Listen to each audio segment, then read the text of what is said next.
Whether you're a Class 5 rafter or just looking for a couple of laughs, these two have you covered. Welcome to Aaron and Zach's Better Than Mediocre Rafting Show.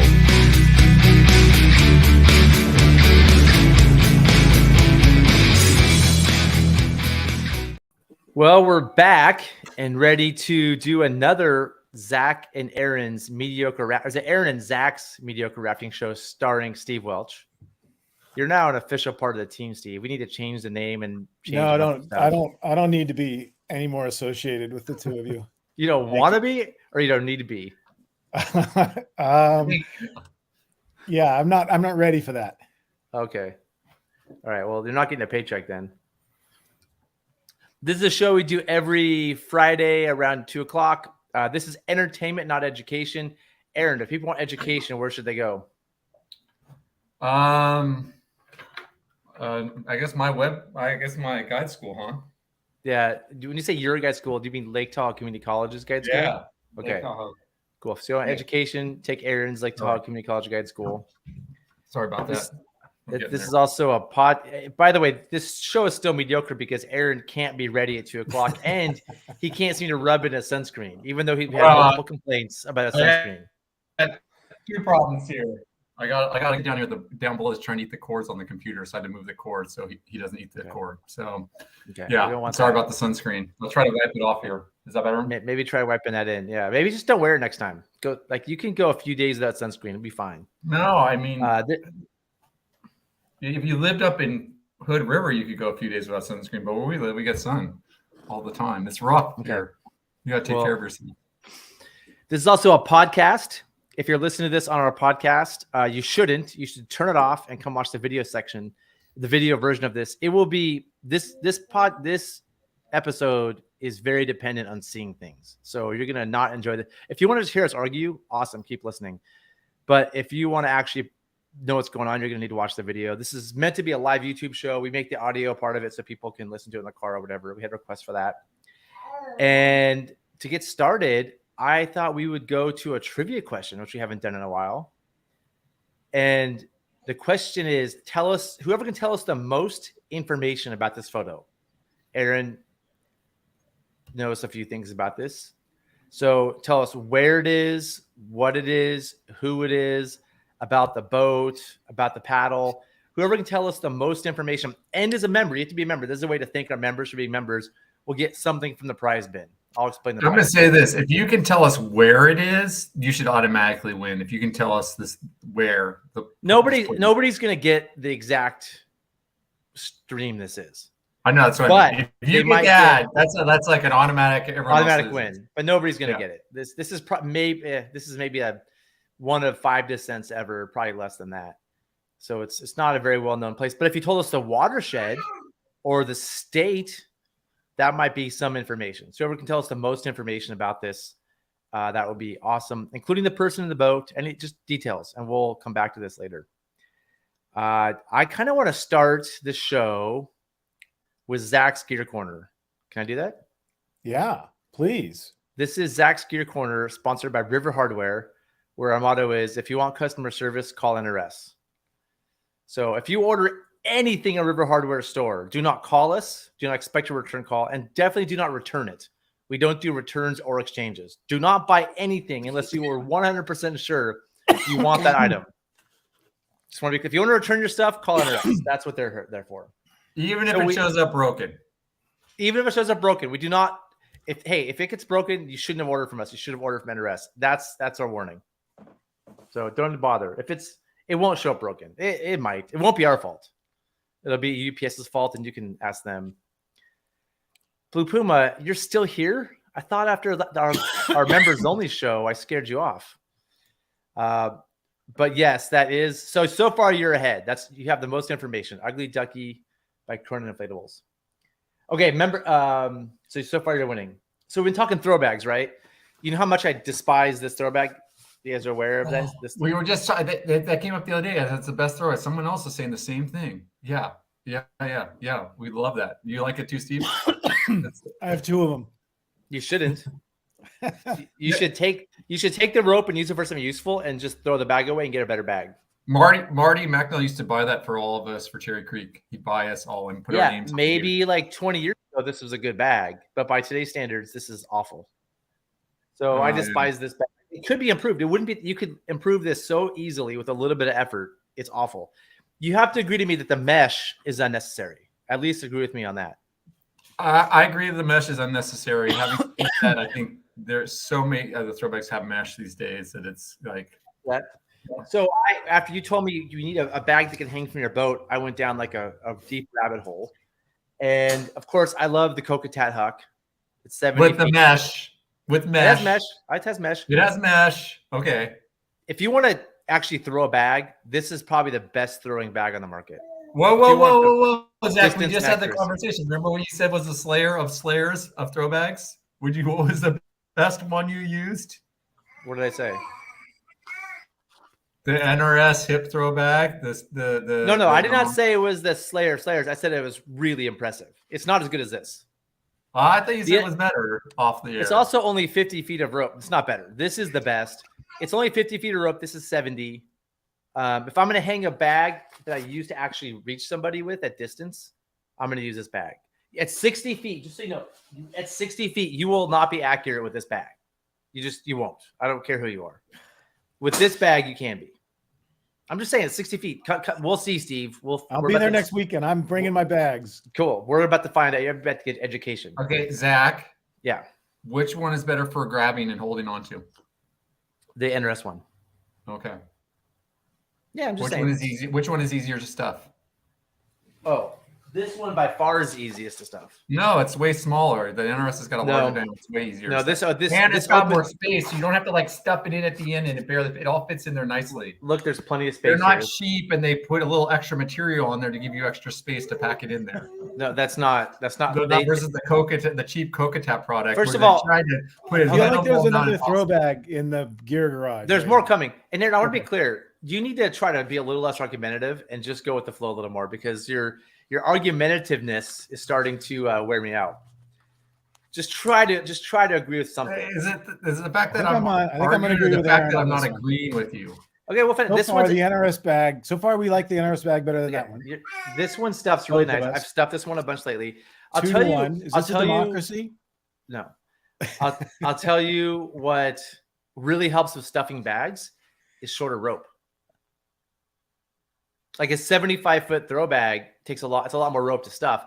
A 60-footer is just less rope.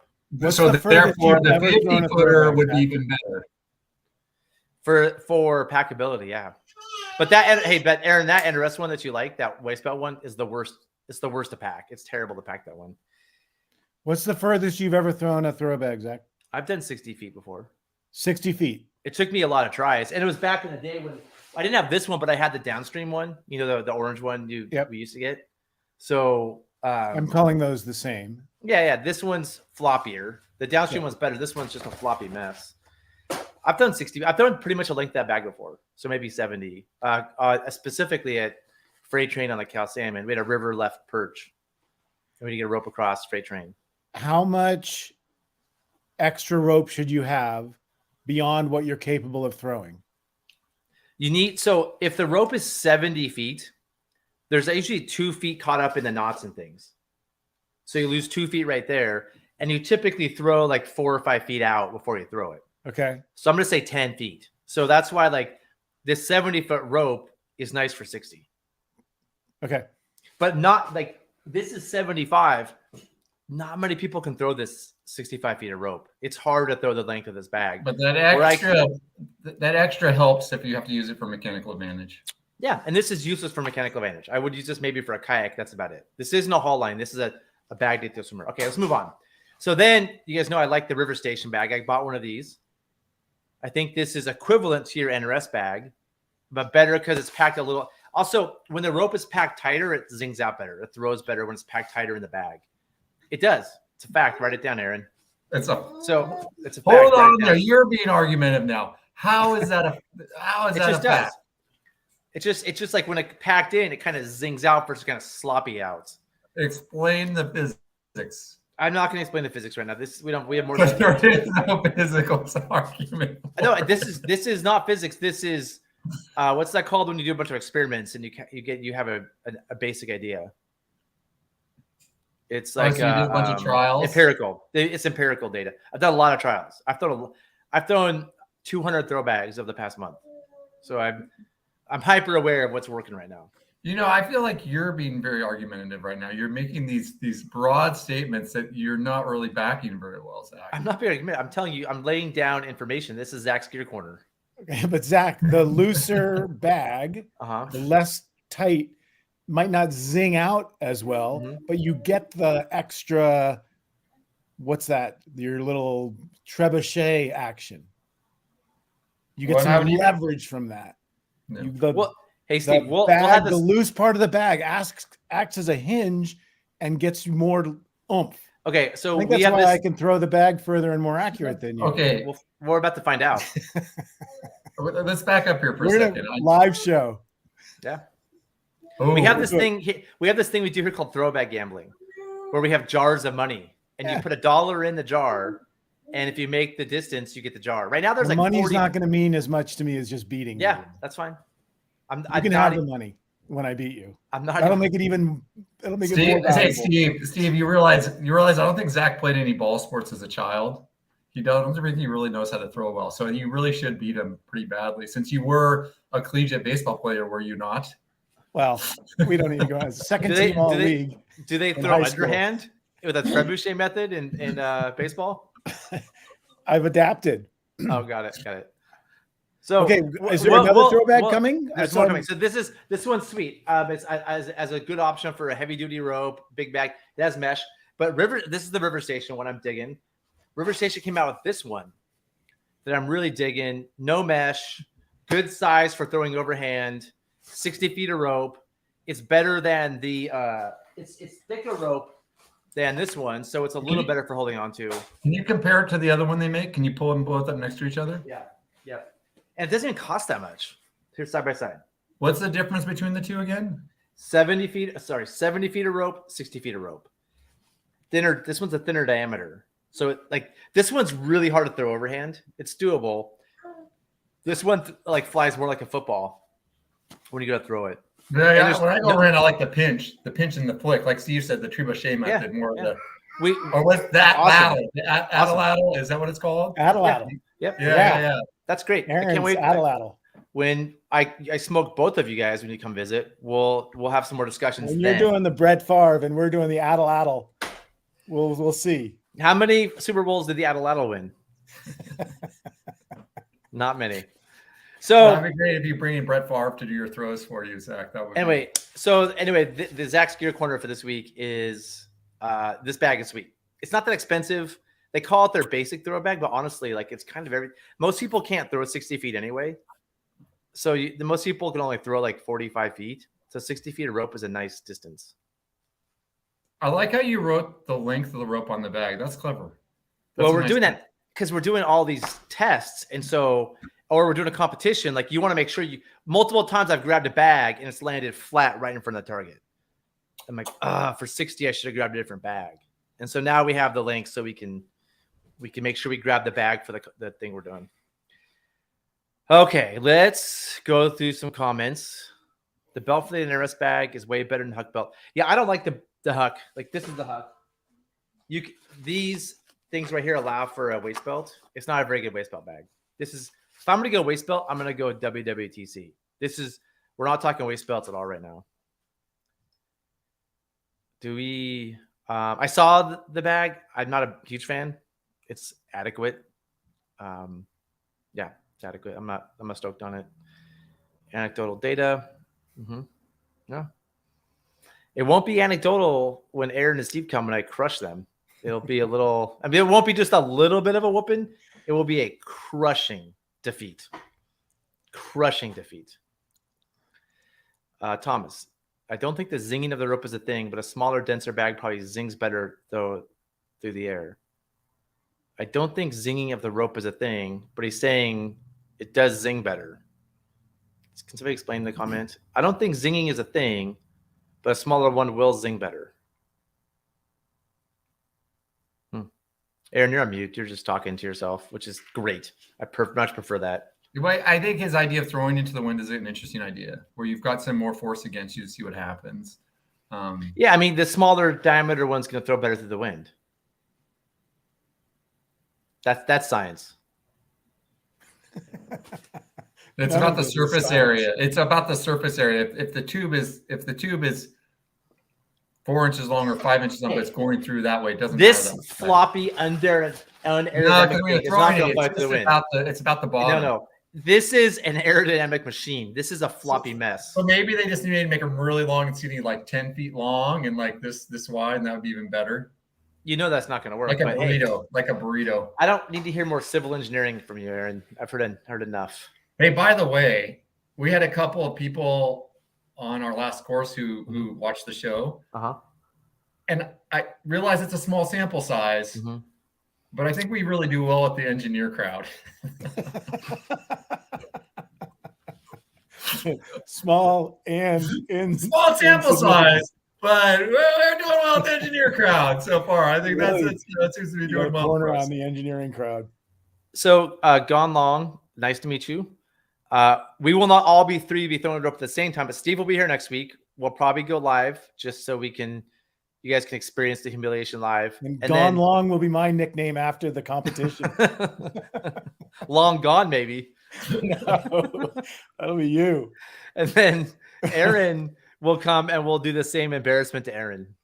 You guys make all your jokes now, gentlemen. This is going to be so fun. I'm going to say this for a month. You've been practicing for months, so you better be way better than us. Of course. I also know what the best throwbacks are. So you can come and practice as much as you want before you're ready for your official, like we go live. I'll let you practice. I would say this. I feel like we should be able to choose the bag for each other. Oh, you should be able to do it with any bag. It shouldn't be able to be like, oh, this is my special. Like Marty McNall had this special bag. He could always beat us a throw bag. This really old, really not firm bag at all, actually. I mean, this is the worst one. So we would just both pick this for each other. Yes, fact.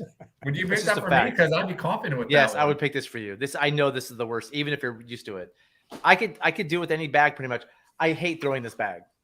So you could do that to me, and I might beat you. Zach, you might be better at throwing bags than me. But if you give me a weapon that I want, it's going down. Zach, don't you think that you're speaking in absolutes? Don't you think that the best throw bag is an individual's choice? Like you can't just say this one is the best. I think you can say this one is the best for you and the way you like to throw a throw bag. But you can't tell me that one that the Huck is better for me. I can't. No, you're right. Right. So I've been explaining this as like your throw bag is like your lightsaber. Like you go like your lightsaber from Star Wars. Like in Star Wars, you go to a cave and the Kyber crystal picks you. Everybody, the best throw bag for the person is super dependent to the person. That's why in our classes we have like 15 different bags people can try. Say, hey, try them all, see what you think. Yeah. Like try them all. Guess which one nobody wants to use after practicing with other ones. That one. Wow, that'll be nobody picks that one. Awesome. We actually had somebody leave theirs behind. And of course. Okay. So, yeah, I think I can tell you a fact. You will not do well with this bag. Like you will have a better bag. You will find something that works better for you than this. I'm really looking forward to this because I want to. Now I'm going to be better than I think I'm going to be. Oh yeah, if you could with that bag, I've been adequate with bad equipment. That's what I'm saying. It's like people who are really good at rowing with oarlocks. I'm like, oh man, if you only had pins and clips, how good could you be? You'd be so much better. I'm gonna have to step in here and say something interesting during our course this last week. Ben and Billy aren't near. They're pretty into locks, you know. Billy in particular is very into blocks.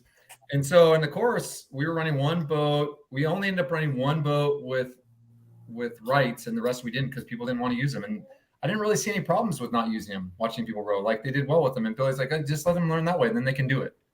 And she was right. They just could learn it. They could do it. It wasn't that hard. Like I was actually kind of surprised. You're saying learn without our rights. Yep. The students were doing great. I'm sure they did great. A couple of them preferred the other one, but we had 11 students, and I'm sure it wasn't like they were fighting over the boat with the rights on it, and it wasn't like people were crabbing oars all over the place and missing strokes. I'm sure they did fine for a week-long course on the South Fork, Aaron, but like that's not my experience at all. No, it was interesting. I'm not. It's a small data set. I was surprised. I'm just saying it was an interesting experience. I'm not like saying, oh. I mean, I was the one who was advocating for the rights and for locks in the group. But I was watching, I was like, oh, I don't see them struggling with them. Aaron, we use, if I have some here, the convertible rights. So you can choose to have them or not have them. We have those in all of our oars. And so people can choose on their own. They don't have to choose a set of oars. They can change throughout the day. And I would say most people, when they're learning, are pretty dedicated to the oar locks. And even people that row, I think what I find is people that only row like 8 or 10 days a year, they like the oar locks. They don't get enough reps to really get spinnies. So there's people that come in our classes once a year, once every 2 years. They don't row that much. They like having the oar locks. But there's some people who can pick it up without them too. So I think both happen. Yeah, no, it was interesting. I was surprised. I'll just say I was surprised how well they did. I was like, well, this will be interesting. And because I made sure we had rights for all of them, and then we didn't even end up using. We only used one set. So, did you have the rights you have to pull off and pull on all the time? Like you have to unscrew them to put them on? Yeah, you're way less motivated to do that when it's a. Well, and at the beginning we were setting them up. I was like, let's put them on all of them, and let's see. And like, how many people want them? Only a few people, so we had one boat with them. And we had 2 boats for that. Did they come in with some rowing experience, or these people that know rowing experience? A variety. We had a couple people with rowing experience, and then we had, I'd say maybe 3 people with rowing experience, maybe 4, and the rest didn't. So seven didn't have rowing experience. Steve, on the rowing schools on the Rogue, do you feel like when people are pretty green, do you feel like most of them use the oar rights? Do you even remember? Most of them use the oar rights. And I'm wondering if we're building in a dependency that we don't need to. But I would counter that with, I think there's enough going on in that initial learning phase that to have one less thing to worry about, how your oars are oriented, is probably mind clearing, that you can focus on other things. I would think that part of progression would be to say, hey, by the end of 5 days, you should be able to row without the oar rights. Like transition to it. Use them as a learning tool, but not a end goal. Like I think the end goal should be to be able to row without the oar rights. But in all of these cases, you're putting the oar stop right up against the. No, the oar stop is back. Well, the oar stop of the oar rights of the convertible, the one that comes in the oar, we push back far enough so you can swing the convertible. No, but the one when you row with spinnies, you're rowing with a stop right up against the oar lock. I do. Well, it depends. Sometimes I do, sometimes I don't. This is yeah. Steve, you have a lot of good points there. I think the rowing with the stop up against it, like Billy says, she usually doesn't. That's why she prefers the new locks that you've been talking about, Zach. The Black Mambas. What? The Black Mamba. The Black Mamba locks. She says when your stopper goes up again, it doesn't catch against the bottom of the tube because there's that space there. There's that little spacer on the bottom. So she was talking about that aspect. The other thing I was going to say, the other big difference once again between what you're doing, Zach, and Steve, and what we're doing is they're paddle boating for 3 days before they ever get it with the oars, or 4 days. So it's a different scene because then they get in there and they're not trying to do all of it at once. They kind of have a feel for where they want the boat to go now. They know where they want to turn it. Now it's just like, okay, how do I turn the boat and do that stuff? So that might also be a reason why we're seeing more success with it. Is it's almost at the end of, it's toward it'd be day 5 of a rowing school, basically, in some ways, where they're taking it on. So that might be a difference too. It's interesting. I'm not, Yeah, I hope this doesn't sound like I'm a proponent, like don't use them. Like I think you're going to break a lot less oars if you use rights. I mean, I've seen that enough times because they don't get bent sideways and wrapped into the boat and snapped. And wait, you're going to break more oars if you don't use rights. Yeah, you were going to break more oars if you go just spinnies. Which, by the way, certain people were a little annoyed with the term spinnies. Yeah, lots of people are. But it's great. So, I find that people that run spinnies are more uptight than the average person. That's just a generalization. Hey, not following your. I'm curious on this. Is rowing with oar locks and an oar right an end result? Yes. Yeah. We like most of us. That's as far as you want to go. You don't need to eventually wean yourself from the oar right. No. And when you said that earlier, I was like, that to me, that's not a goal that they can get off oar rights. Like some people row with oar rights their entire life and they're super happy. Okay. And so I think the reason people don't use oar rights is because they feel people are judging them. They get called training wheels. People free your mind, man. Like people get all like, you got to run the way I do.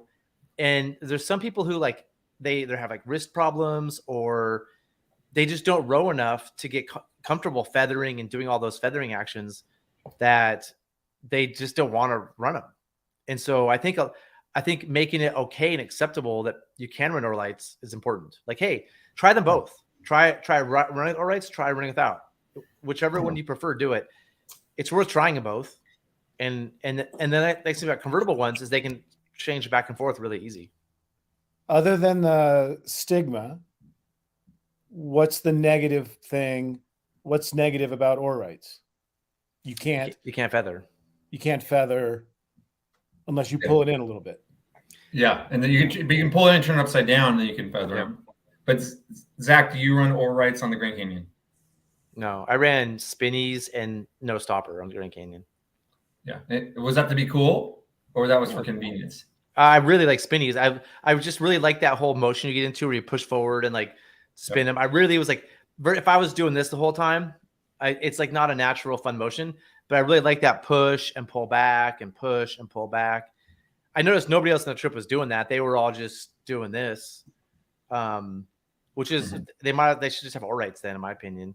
So for me, I liked having the spinnies on the Grand Canyon. That would be my top choice for the Grand Canyon. But if I'm running the wind, I'd rather have the oar rights than the spinnies. Yeah, well, Illinois, actually, I would like for the flats. I'd run spinny, and then for like green wall and little green wall, I'd probably want the oar rights. I'd like to convert them if I could. If I remember, last time you ran pins and clips. On the Illinois, I'll always choose pins and clips. If I have a choice, I'll choose pins and clips. And that's a different conversation than oar locks with oar rights and oar locks without oar rights.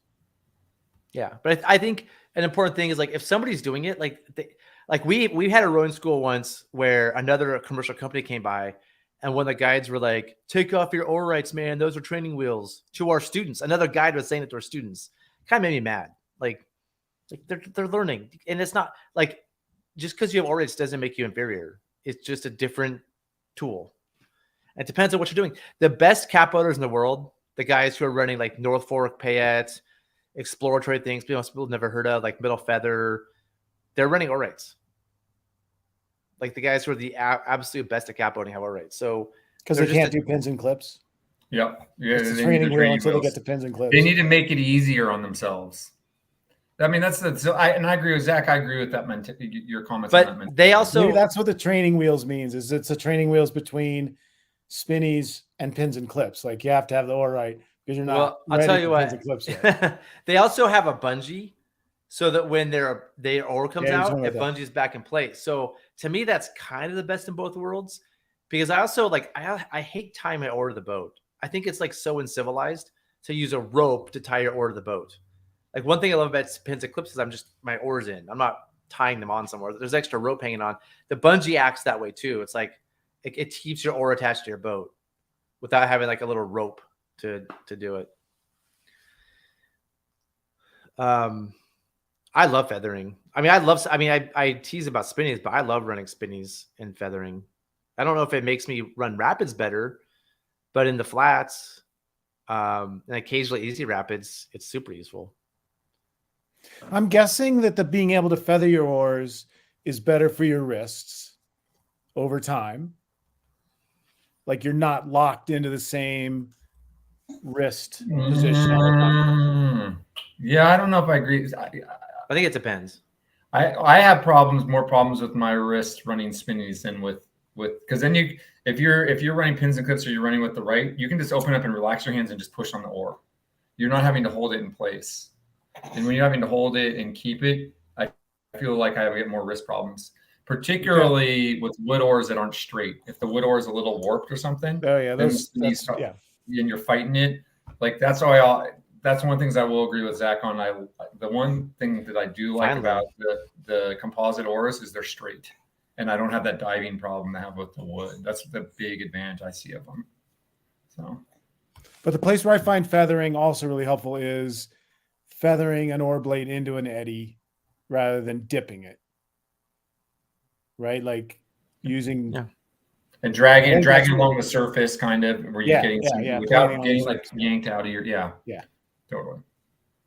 But if I'm like, it depends on the whitewater. If it's like the Rogue, that's great. But if it's like Cherry Creek, I want to put that oar on the eddy and just have that thing stop. Yeah, absolutely, yeah. So it depends for me on what am I am I want to casually do some finessing, or do I want to get after it? Yeah. I think. But your Cherry Creek oars aren't designed to push across flat water. They're designed to be small, so you can drop them into eddies and not get yanked out of your seat. Yeah, and they're quicker, more ninja style. And then your Grand Canyon ones are like, so you can push the flat water, and then you're also trying to make them work in the rapids. I feel like.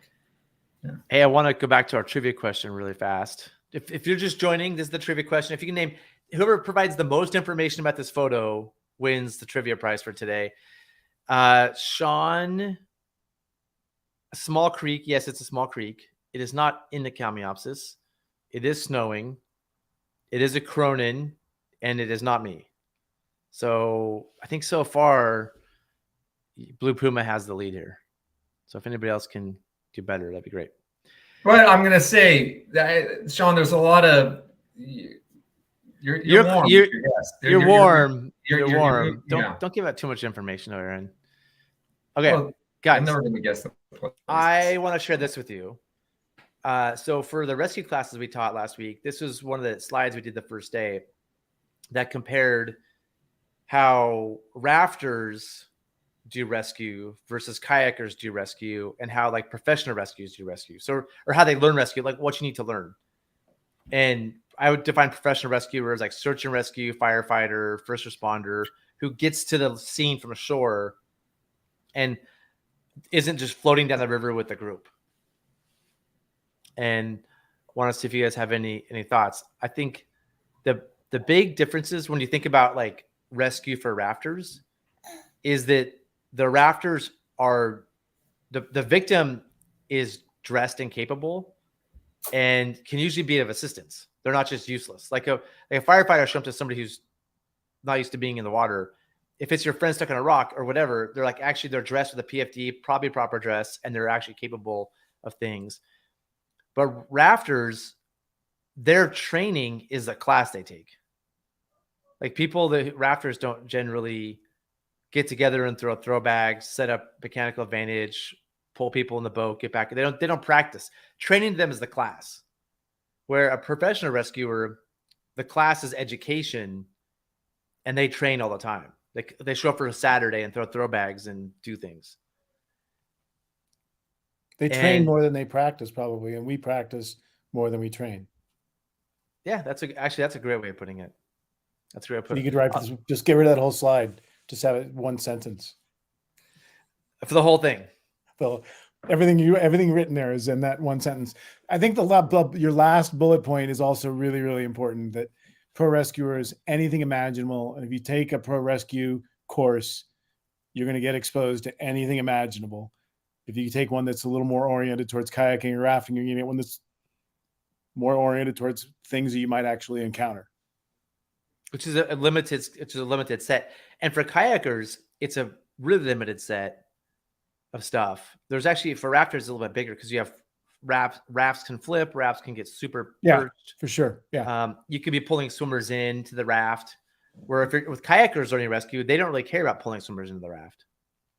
So there's like, it's actually these three boating types, in my opinion, need very different curriculum. And I'm going to say this.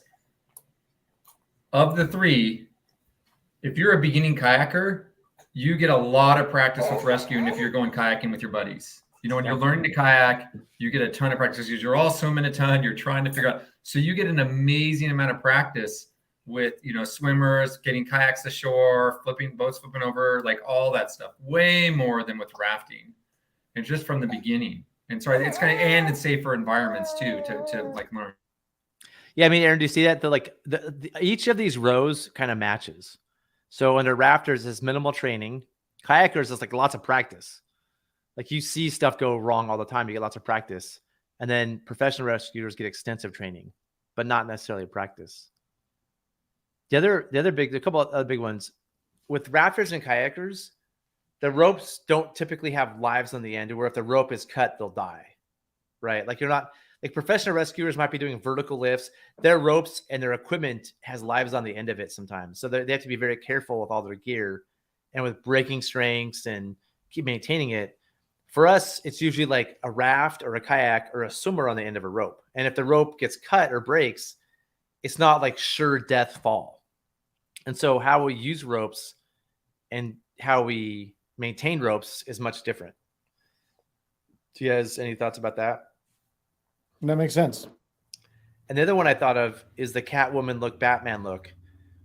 Like if you take a rescue class from like a rescue professional, they're dressed to the gills. They have like knives on them and carabiners and pockets full of gear and radios because they're showing up on scene. They're not expecting to fall in the river. They're not dressed to fall in the river. They have a dry suit on, but they're not like, they have stuff everywhere, assuming they're not going to go in the river. The stuff they wear is just in case they maybe fall in. Where we, one of the hardest, like we're going to be in the river and we need to pull ourselves in boats. And so having all those things on us makes it harder to do, either to pull somebody in a boat who has that or pull yourself in. And so we want to go for like a very sleek look if we can. And so I've been thinking about this. I feel like a lot of people have all the bells and whistles on their jacket, their PFD, because they took a class from somebody who does that too. And they see that as a model where they're modeling pro rescuer behavior, not boating behavior. So like if a rafter, like if a accomplished rafter teaches you rescue, they're going to be like, hey man, less stuff on your PFD, like look sleek like me.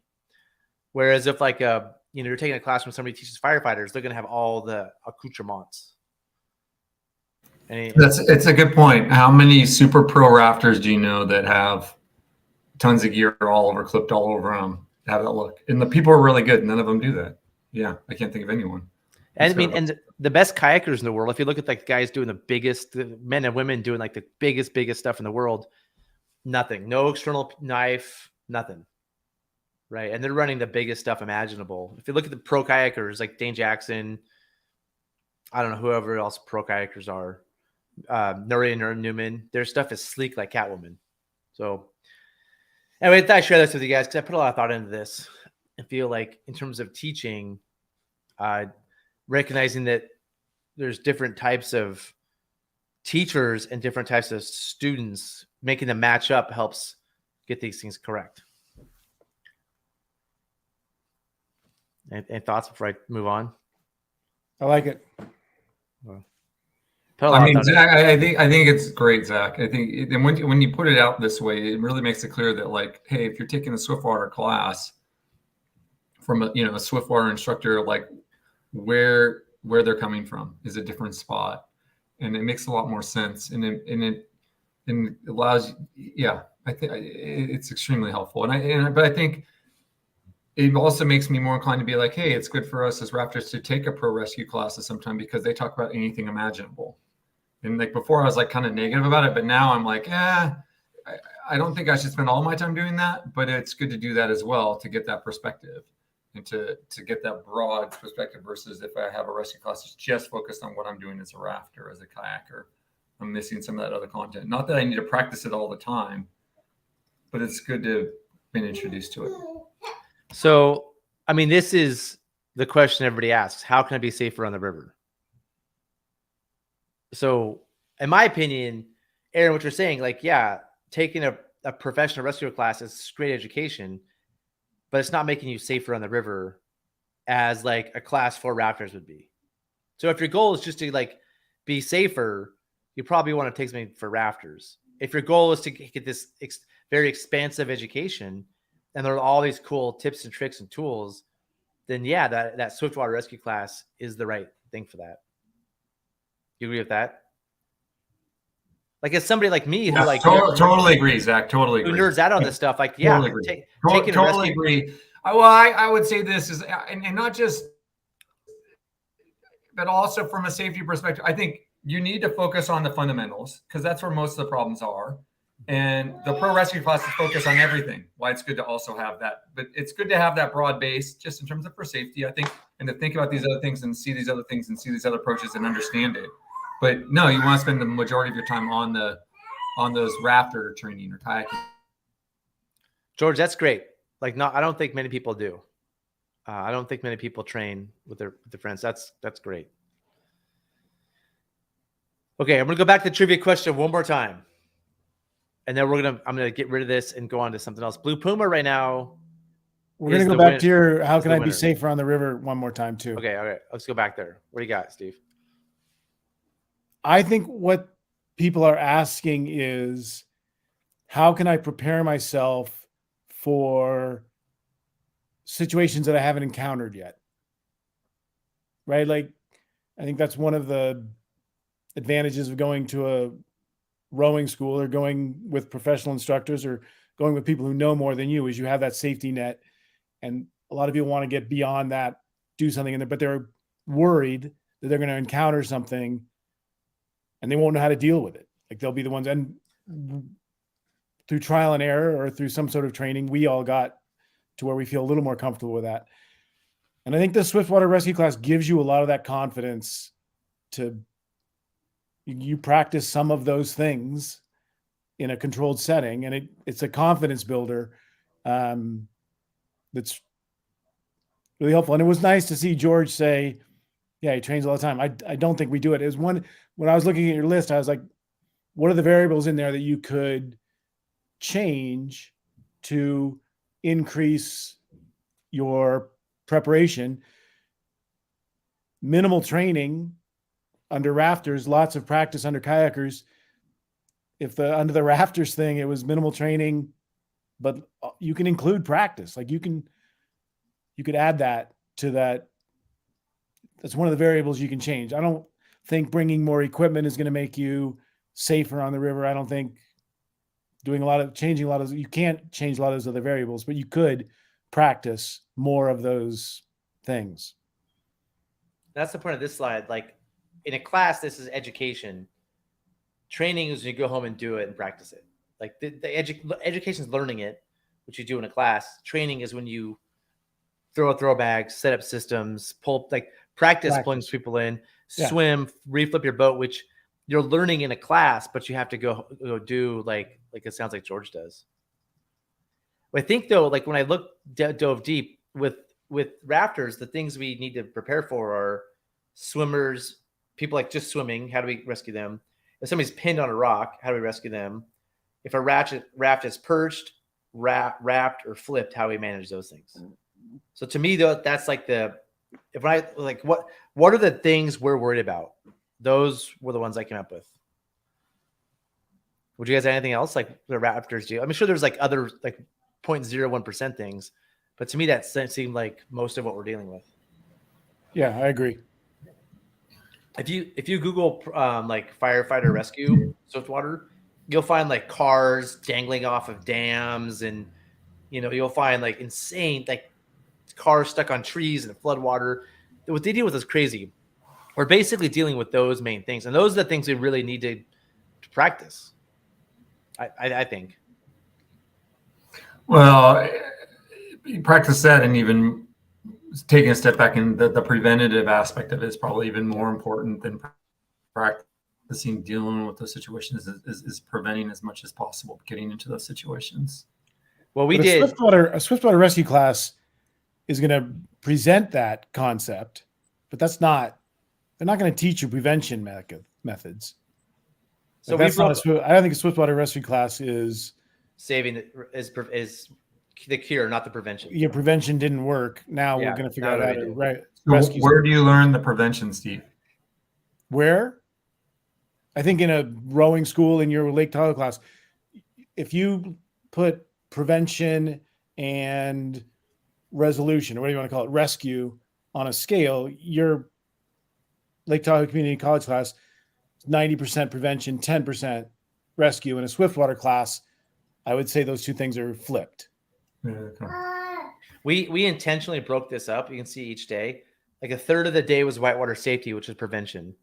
We did all kinds of stuff. Like it wasn't any rescue. It was like, here's how we did clap. We did heuristic traps. We did all kinds of stuff like that. Like, hey, when do we go and not go? We did boat repair, things like that. It was a third of that, a third rescue, whitewater rescue, which we defined as saving people. And then 1/3 is equipment recovery, which we defined as saving equipment.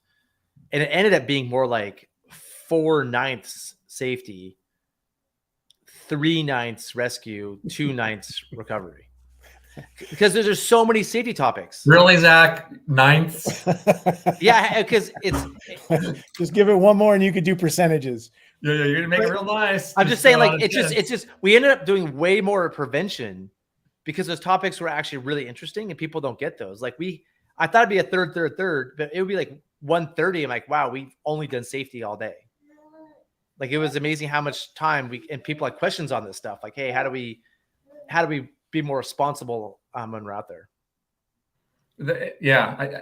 I think that's, and when I see that question, how can I be safer on the river? In my mind is prevention. Yeah, I agree. It's like by far and away the best thing you can do is preventative measures. So when people answer that, take a swiftwater rescue class, I'm like, it's not how you're safer, it's how you manage the problems once they happen. Safer would be, it's like safer is let's prevent them, and then when they happen, let's have a solution. Yes. So I'd say it's both. I think the answer to that question is how can I be safer on the river is prevention, but I don't think that that's the intent of the question. I think the intent of the question is really, what do I do when things go wrong?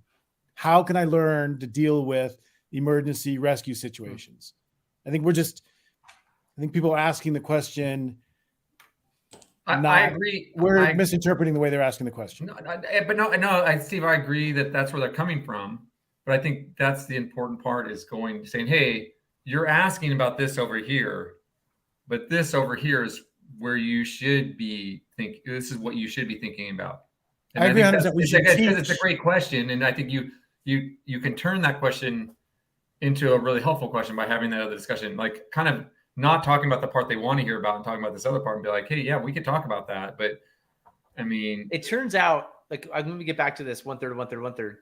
The people love the safety and prevention. Like there were tons of questions. People were taking notes like that. And there were some people that were there just to learn Z-rigs. And so they kind of sat there quietly during the safety stuff. I feel like they were there. There were some people who were there just to kind of learn how to like do rescues. But most people were there like during the safety stuff, just super engaged, taking notes. We're all about it. And the reason we did this course was in our class 3 schools, we just like touch just the smallest piece of prevention. We get to as much as we can, but there's not time.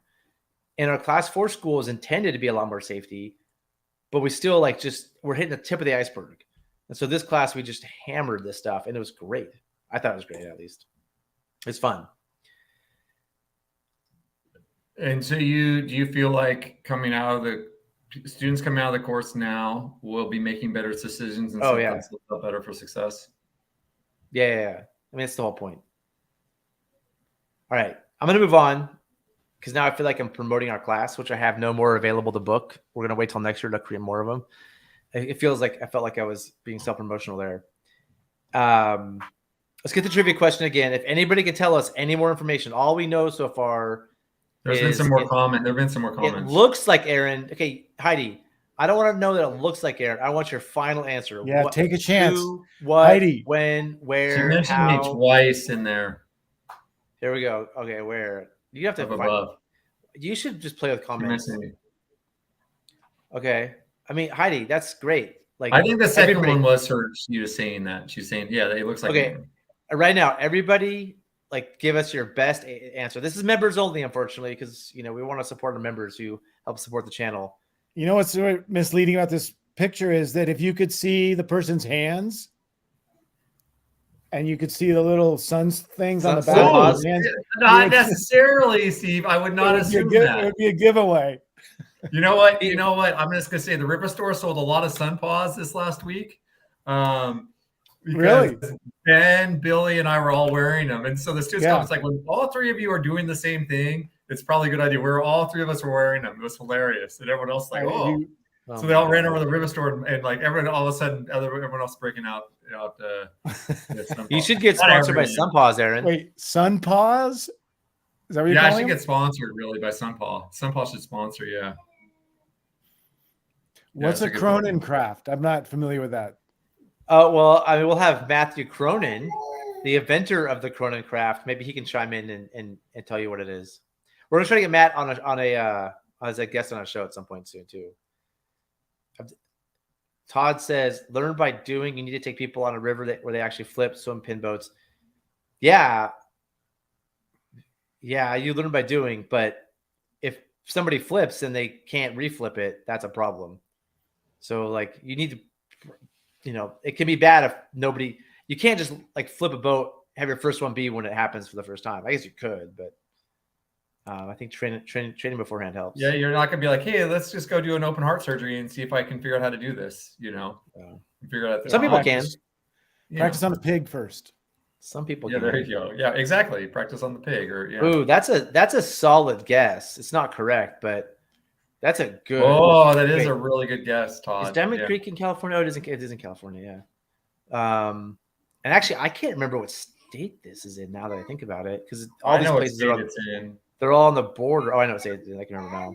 Werner paddle. It's not even a Werner paddle. Really? That's not even a Werner. No, that's not. Yeah, it's a Lightning. Right, Aaron. I think was I using Lightning that day? It looks like you're Lightning. You're red Lightning. Yeah, that's surprising. I was using the Lightning. Huh. It's like Aaron's 35-year-old paddle.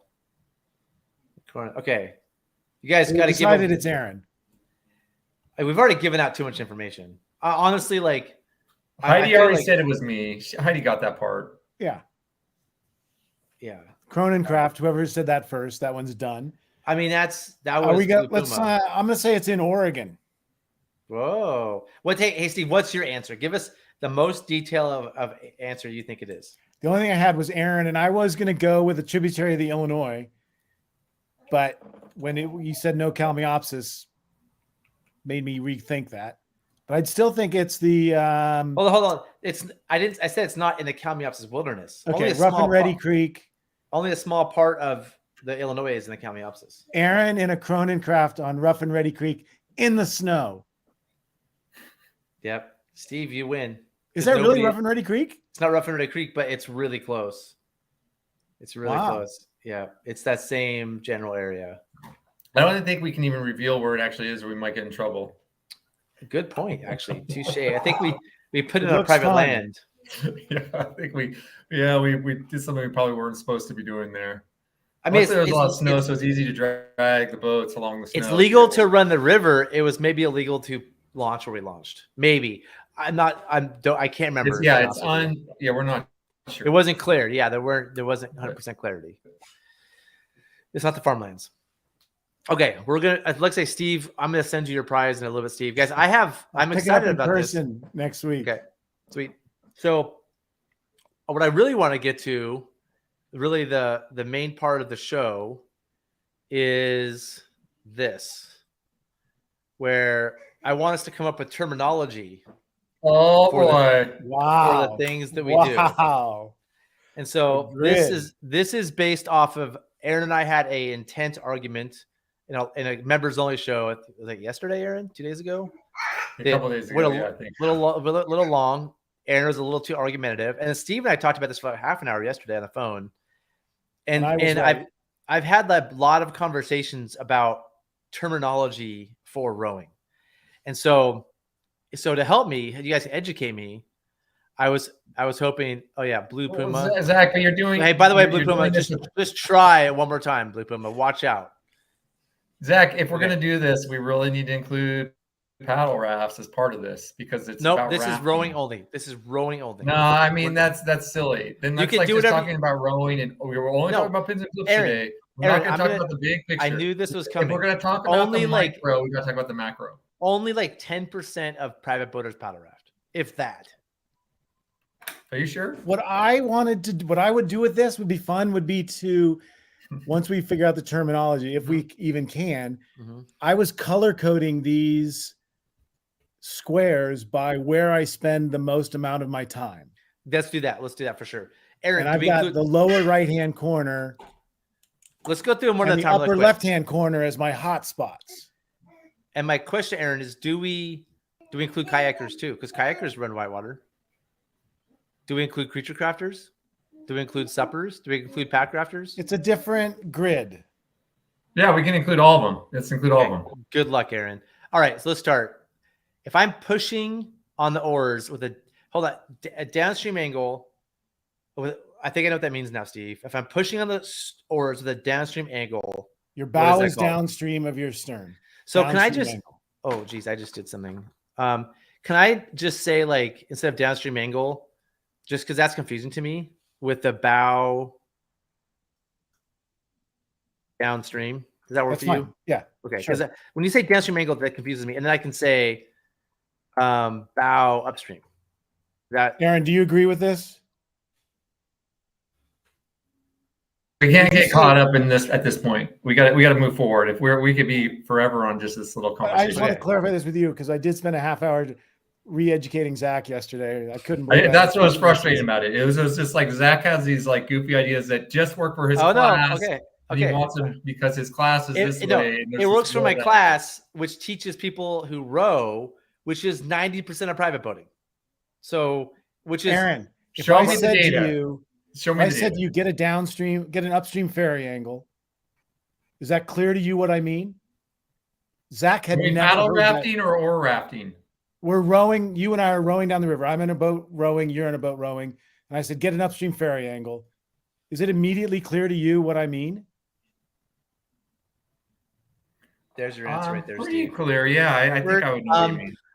Pretty clear. I think I know what you mean. No, I'm just trying to think through all the options, and that's what I had to do too. Scenarios and different spots. Okay, but if I said, is there a spot where I wouldn't think that? And I can't think of anything. It seems to me that, and Jeff, you just said, yeah, get an upstream angle. I'd know what you're saying. Yeah.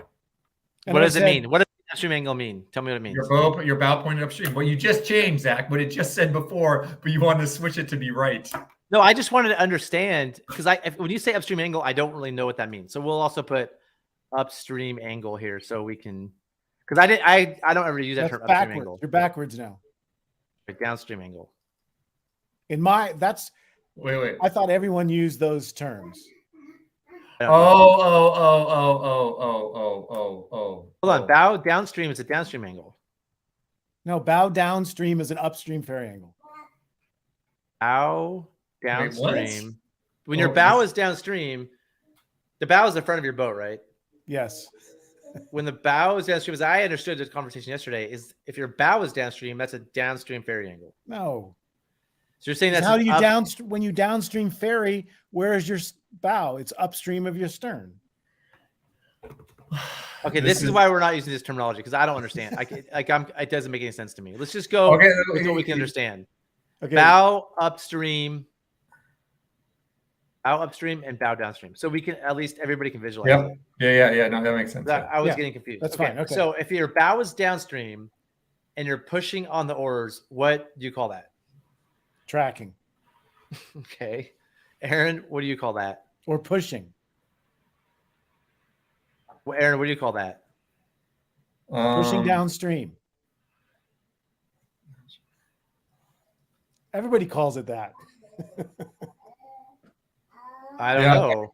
I got to think through all the different things. Yeah, I'd say pushing or tracking, but a lot of people just say pushing. Okay. I'm not going to say this is what people say. All right, tell me what you would think I should call it. Because the other day you said call it pushing downstream. Is that what you said? I just want to know what you call it. Tell me what you call it. Pushing downstream. But if pushing or a downstream ferry.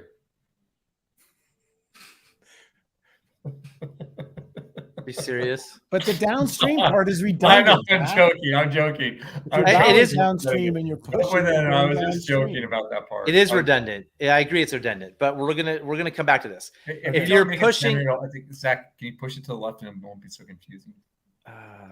Push it to the left. So don't make it centered. Yeah, you gotta change that one. Okay. Yeah. So I'm just going through. Okay, so if you're pushing on the oars 90 degrees to the river, what do you call that? Pushing 90 degrees to the river. I'd say perpendicular to the current. That's all you. I'd say pushing perpendicular. Pushing perpendicular. Steve, what do you call it? Okay, I don't have it on spelling today. What do you call it, Steve? Pushing across the current. Okay. Now your bow is upstream. I'll fix this in a second. Your bow is upstream and you're pushing on the oars. What do you call that?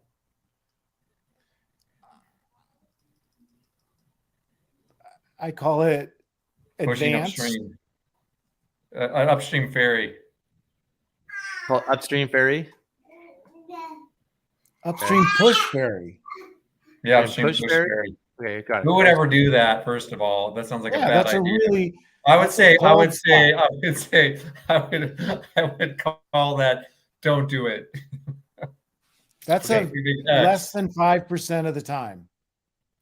I mean, I do it when I'm leaving it. I leave an eddy that way sometimes. I leave an eddy. Yeah, 5%. Okay, exit an eddy. Yeah, pushing out of the eddy. Yes. Yeah. Okay. So get rid of the don't do it part. Well, no, Aaron says don't do it. No, that's what he said. Yeah, I'm just joking, Raquan. Okay. I'm just leaving quotes because Aaron thinks it's just so that we know it's Aaron's thing should be in a different color. Okay. No, I just okay. Now if you're take that was a joke, just take that off. You can take that off. We don't need that. That's just going to confuse the conversation. Keep it simple. Okay. So now if you're drifting and you're not doing either one and your bow is downstream, what's that called? Just point straight downstream? Anywhere downstream. It's just your bow is pointed downstream in some, it doesn't matter. Forward, sideways, but you're just drifting along. You're not doing any motion with the oars. What's that called? Waiting. Drifting. Okay, cool. And then you now could also same call thing. it. You could also, and Zach, I know. I'd be like, well, what else would you call it? I don't know. Would you call it tracking? Let's say maybe tracking. Maybe tracking. Depends on your definition of tracking. You can call that tracking. Maybe tracking. I don't know. Okay. So if you're 90 degrees the current and you're drifting, what is that called? Out of control. I don't know what I'd call it, but I'd say you're putting on the brakes. You're trying to dissipate speed. You're trying to go slow. Slowing down, putting on the brakes. Yeah, I don't know if I don't know what you 90 degrees to the current. Yeah. Sorry, I thought you were 0 degrees. Then you're Aaron, is this because of your Smurf waves? Is that what's slowing you down? You go way slower if you turn sideways to the current. Unless you're way slower. Out of control. Out of control. Way slower. Okay. Out of control was the wrong answer. You can erase that one. Okay. So it's putting on the brakes, Steve. That's what you're going with? No, I'd call it the same. I don't like that term. I'd say perpendicular. I'd say you're perpendicular to the current. Okay. Be happy with that? I'd be happier if it was with a spell with an E. Yeah. After the second That's P. right. That's a little hard. That's a little hard to read. Where's the ego there? Yeah. Okay. I don't have to spell that word. You can change the one up above if you want to, Zach. Okay. Perpin. Okay, got it. Okay. I'm a good speller, but this one, and I'm good at math, so you think I could get these. Okay. And then if your bow's upstream and you're drifting, what happens? I would say that's out of control. I'd say that's out of control. Yeah. This is pretty much you don't want to be anywhere in that box. Okay, cool. And then so if you're pulling on the oars and your bow is downstream. This is what you have called a downstream ferry. I think downstream ferry. We commonly call a downstream ferry. I don't call it that. You said I call it that, or like we commonly call it. Zach, you're not saying anything now. You're not giving any input on these. You're just hold on. Isn't the bow upstream a downstream ferry when you're pulling on the oars? Wouldn't that be bow upstream? But no, your bow. Your bow is upstream. Yeah, it's on the other side. Okay, we'll move that here. So if your bow is downstream and you're pulling on the oars, what's that called? That's an upstream ferry. Ferrying. So we're hearing upstream ferry, and we're hearing ferrying. Anything else? Okay.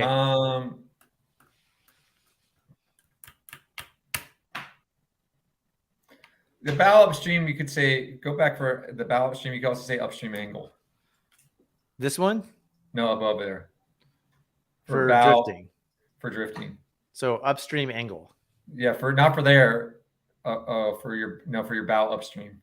For your bow upstream and out of control. So yeah, this one upstream angle. Okay, got it. If you're going to actually talk about it, I mean, like I was just, like a serious term, you have an upstream angle there. Okay, so let's go to here. 90 degrees. What if you're pulling on the oars 90 degrees to the current? What's that called? Pulling perpendicular to current. Yeah, pulling perpendicular or strong ferry angle. Maximum ferry angle. What do you want? How about strong? The most angle. When you say get more angle, that's what we want you to see. Well, is it more angle bow downstream? Is it maximum angle or is it you said the most angle? Because more angle would be downstream, right? We'll say before downstream. That's the most angle. So we're at. And okay, for pulling on the oars in your bow upstream, what is that called? Is it called anything else than downstream ferry?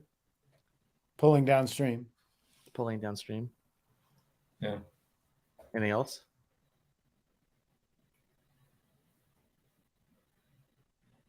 That's it. At the moment, I'm sure we'll come up with more here in a bit. No, I mean we have time. No, I mean we talk about. Okay, so Zach, what are yours? Is this you have your thoughts? Throw your thoughts in there. I feel pretty good about this. I think. Let me see if I can change the colors. Oh, there we go. Okay, so these seem fine. If you were to say, how do I choose colors here? For things we do more often, we're going to go red. So which of these things do we do the most often? Lower left-hand corner. Lower, this one. This is the most often. What else do we do? The upper left-hand corner is right behind it. Yep. Okay, so those are the things we do the most often. Wouldn't you agree? I'm gonna say those are things we talk about very often, and But what's the next most common thing we do?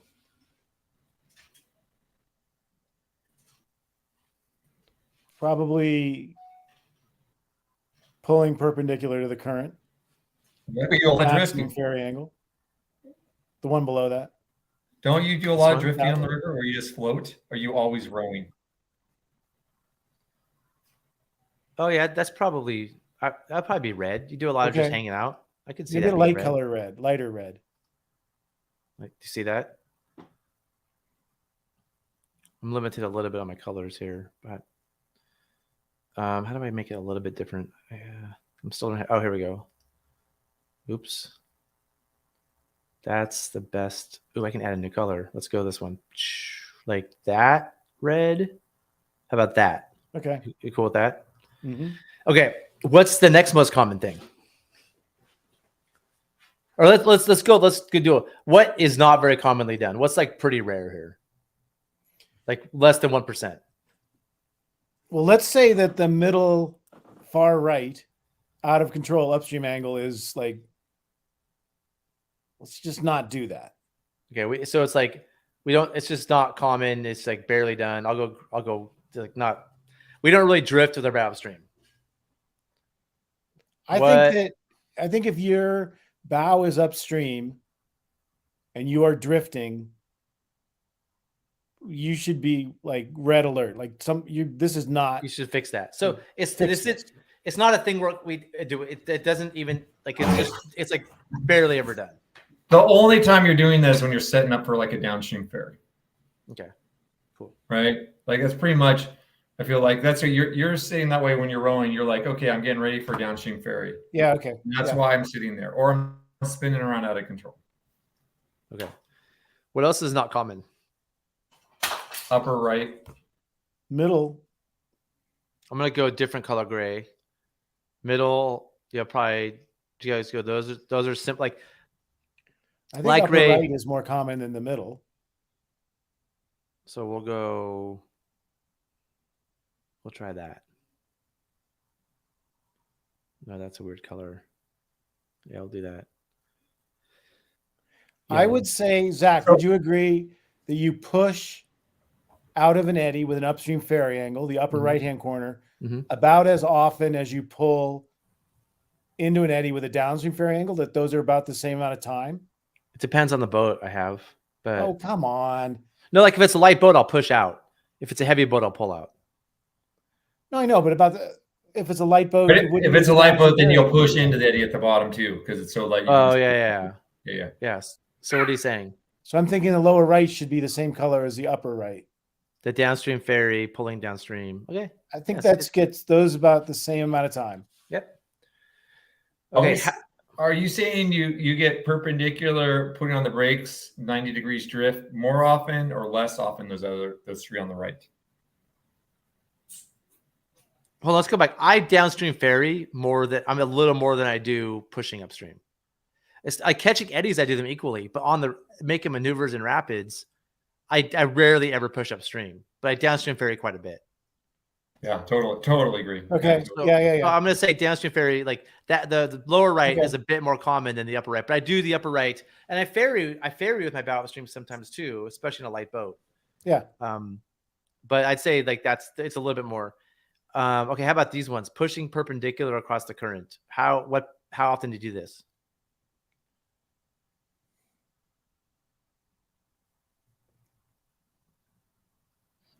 I would probably only do either of those in a rapid. And I tend to pull 2-to-1 versus push in a rapid. I probably never push. It's like not that strong pushing. Maybe rarely push.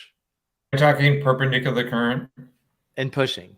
Yeah. Yeah, definitely turn and set myself to pull towards shore most often if I'm doing it. I mean, can I call this one gray? Because it's like not that often. The only place that's often that I think is very helpful is entering a rapid in the V, let's say, to get so you don't have to change your ferry angle when you want to make the big move. You're exactly 90 degrees then. Not 94 degrees, exactly 90. This is like, when are you 90 degrees? No, this is 89 or 91. This is 90. When am I like perpendicular to the current? Okay, then it's dark gray. Yes. Rarely. It's not that common. I think Aaron can agree with this. Like these 90 degree things, they're valuable techniques. No, I forgot. Yeah, you're 90 degrees. We're just not doing it. Like, we're not exactly 90 that often. We do it, but it's not that often. I like to get 90. I drift sideways a lot to slow down. I drift sideways very often because it's nice for looking back upstream. You're slowing down. You're waiting for people. I drift sideways a lot. Like, I would say I drift sideways way more than I'm pushing perpendicular across the current. Okay. Just hanging out there. I mean, like, I don't do that, especially rowing, because I worry about downstream more. Depends on the water volume. If it's high volume, maybe, but if it's low volume, I mean, if I'm in the Grand Canyon, I'm not trying to slow down either. Like, no, but every time you switch from a upstream ferry angle to a downstream ferry angle, or when you go from regular ferrying to a downstream ferry, you go through that 90 degree point. Sean is saying great for boat scouting. Yeah, I do it on boat scouting. I just don't do it very often. What I'm saying is that I don't drift sideways that often. Yeah, I do it. I try to spend almost as much time as possible sideways. So when you're in the Grand Canyon, I can move anywhere. When you're in the Grand Canyon, you're just going down sideways. Well, like at the top of a rapid before I start making a move, yeah, I'll drift sideways most of the time. That's a very small amount of time. If I'm in the Grand Canyon, the amount of time above a rapid is like running. Well, we're talking about most of our time in the Grand Canyon. And most of our time in the Grand Canyon is pushing on the oars downstream because it's flat water. Okay. And it should be like 95% of our time is doing that. and everything else is insignificant. In Cherry Creek, are you just hanging out sideways a lot? We spent a lot of time in perpendicular current. Yeah. Oh yeah, because you're getting from one side of the river to the other. We have that. We have it in like light red, so it's like we're with you. It's light red. What getting perpendicular to the current? Yeah, drifting. Oh no, sorry, drifting 90 degrees. Just drifting. Yeah, I do that a lot. Okay. Does it need a name? Hey, I want you to drift perpendicular to the current. No, I don't think it needs a name, but getting perpendicular to the current, just understanding that concept and dragging along eddy fences perpendicular to the current. Right, we'll move you into here. We'll move you into the like. It's not rarely done, but it gets a little bit of oomph, about as much as I'm pushing upstream. How about that? Does that work? Jay has a good comment. Here's what he was taught: pulling or pushing at an angle and and slower in the current is an upstream ferry. So he's going to use the term pushing or pulling at an angle slower in the current is upstream ferry. So he's going to say upstream ferry.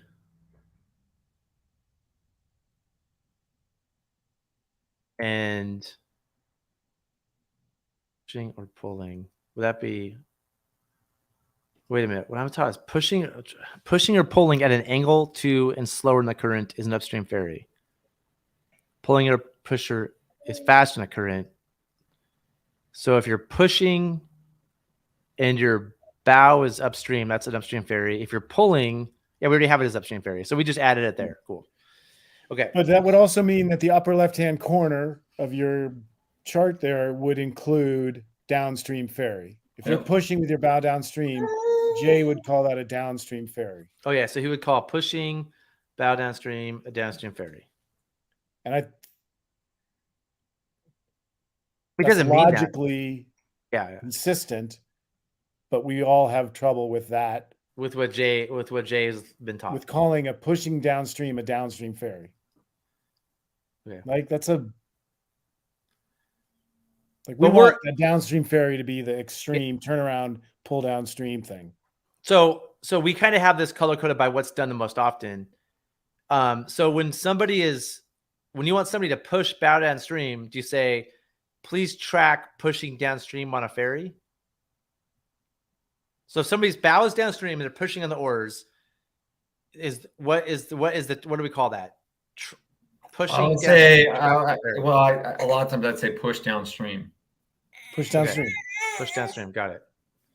Cool. Push downstream. Okay,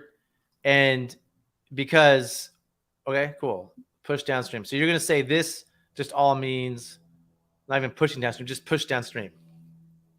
Is that what I'm hearing? That's like what we'd probably call it of all those things.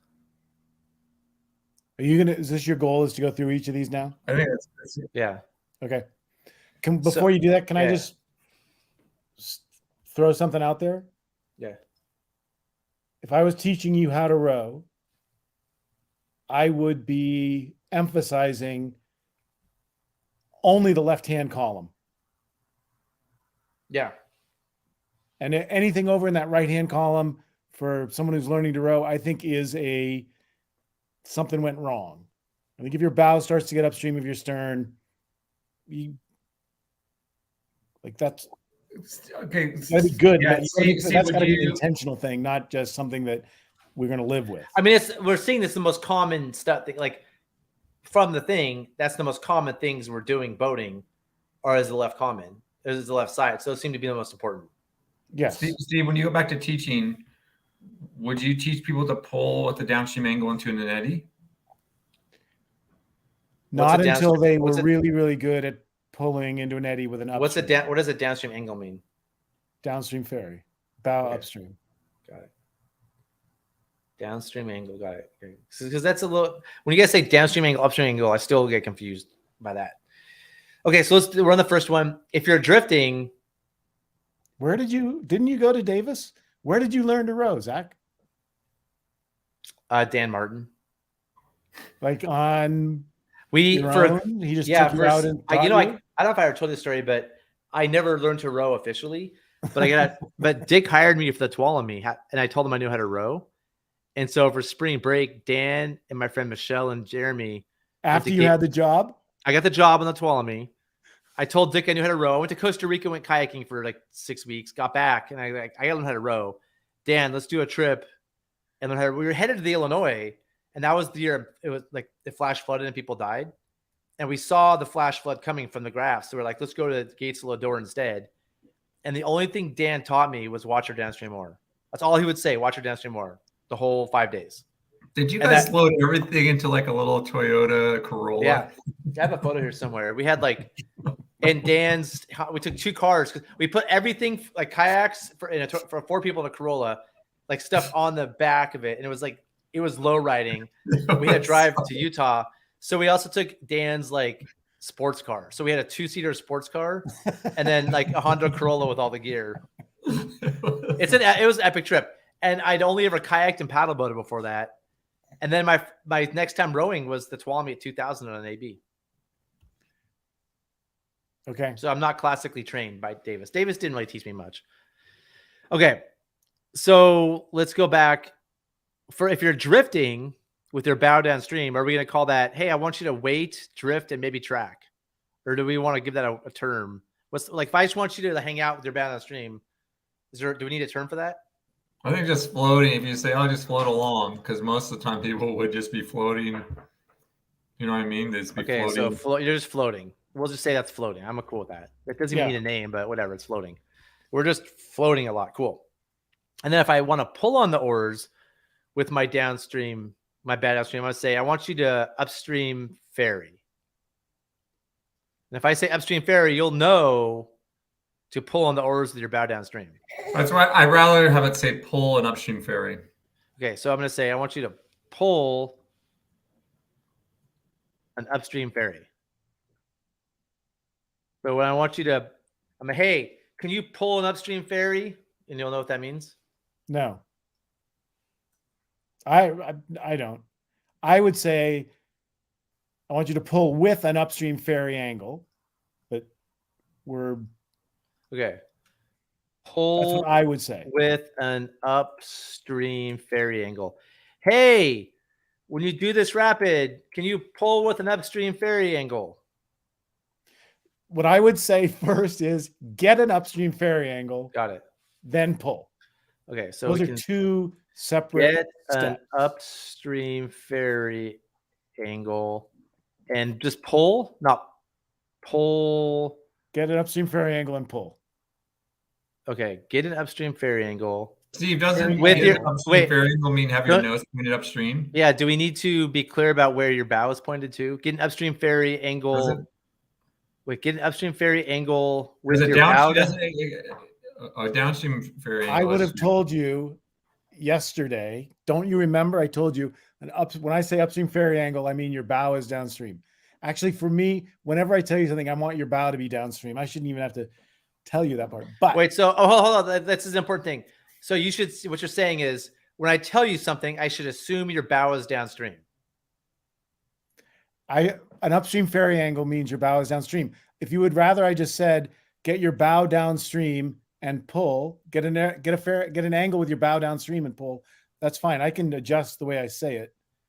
But what I would normally say is get an upstream ferry angle and pull. Okay, and so what do you say? You say Jesse, just get your comment. We're getting there. This is a complete complicated mess. I'm about to fix this. Just give me a minute. I want to get through all their thinking. It is complicated. So go ahead, Aaron. Sorry. No, you're good. Keep going. Okay, so if I'm 90 degrees to the current, I'm pushing. What am I doing? Just push. Which one of those do you guys like? It doesn't matter because we rarely ever do it, but you can give it a name if you want. Or do you want to not give it a name?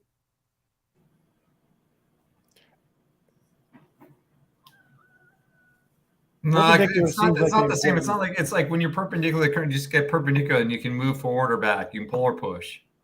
Like think for both. Pull in on the worst push on it. It gets perpendicular and you can pull or push. So can I just say for this? What's nice about that is if you're perpendicular, you just can move back and forth really easily. So do we need a term for any of the middle column? I don't think so, but if you guys want, if anyone comes up with a clever one, I'd love to hear it. I mean, I could just eliminate the center column, to be honest with you. Like, or it could just all be like get perpendicular. I could just say like like get perpendicular, and that's enough, and you can figure it out. Like I could add that to all three, and this would mean the same thing for all three. Yeah. And then to be consistent, in the lower left-hand corner, when I said get an upstream ferry angle and pull upstream. And pull upstream. Got it. Just get it upstream. Pull upstream. I'm reducing it to 2 words. Pull upstream. Got it. Pull upstream. Got it. Pull upstream. That's a bet. That's. We'll assume that they know how to have an angle. Okay. We can't assume that they know, since their bow is downstream, to pull. Just pull. Do you need the word? The problem is if he says you're pull pushing upstream, downstream at number 3 in the upper left-hand corner, so you're going to pull down upstream. Yeah, pull. Okay, I want you to pull upstream. Okay, cool. All right. Is that gonna get bolded? Because I'm gonna say pull upstream. I'm not gonna bold it yet. It's just where people just sit there and pull upstream, and like that's something like where you're like entering a rapid, and you got some big strong person in front of you, and they're pulling straight upstream, and you can't stay behind them. So Aaron's gonna say it should actually be. You should say, "Hey, I need you to pull upstream at an angle." Or I'd say pull an upstream ferry. I'd say 45 degrees. Okay. I'd say pull an upstream ferry, just because you want to be ferrying. Upstream ferry. It's already at the top, Zach. Aaron, Aaron, you see the trap that Zach is trying to guide us into? Okay. Let's finish so we can get to the trap. Yeah. Okay, so next, if you're pushing on the oars and your bow is upstream, what are we going to call that? Pushing upstream with a slight angle, harder on one side than the other, so that your boat maintains some sort of an orientation to the current. Is that good, Zach? Is that what you want? No, but I know what I want. I mean, I could just go with pushing upstream. That makes sense to me. Absolutely, yes. If I say pushing upstream, that would make sense. Got it. Okay. And then, do I need a word for drifting with upstream? Yeah, out of control. Out of control. Good. Whatever you're doing is wrong. And then, if I'm pulling on the oars of the bow upstream, do you guys want to call this a downstream ferry or pulling downstream? Pulling downstream. Pulling a downstream ferry. Pulling. You want to call this pulling a downstream ferry. Yep. Very happy with that. Okay. That's cool. Good job, guys. So, can you simplify it for us, Zach? This is too complicated. I mean, I could try. There's too many words. I mean, we could. Here's what we could do. We could just assume that people are facing downstream. What percentage of the time are people facing downstream? 90. Yeah. So we can make the assumption. Zach, you know what they say with assume? No, we could teach them that. Say, hey, like we're like when we tell you a command, unless we tell you otherwise, you're going to be facing downstream. Yeah, and when you're facing upstream, you're doing something else. But we could take out we could just say, hey, like the natural orientation of a boat is for the bow to be downstream. I mean, that's I love it. That's like the Navy does that. Like the whole world does that. Keep going. So we could just go actually with this one and unbold this and just say, we don't need to say downstream. We'll just say pushing, because we're based on the assumption that our bow is downstream. And we could take all of this garbage here and just say pull. And that would mean the same thing. Okay. And then if we just stuck with any sort of like what anybody does, like a human normal person who boats, we can call that a downstream ferry.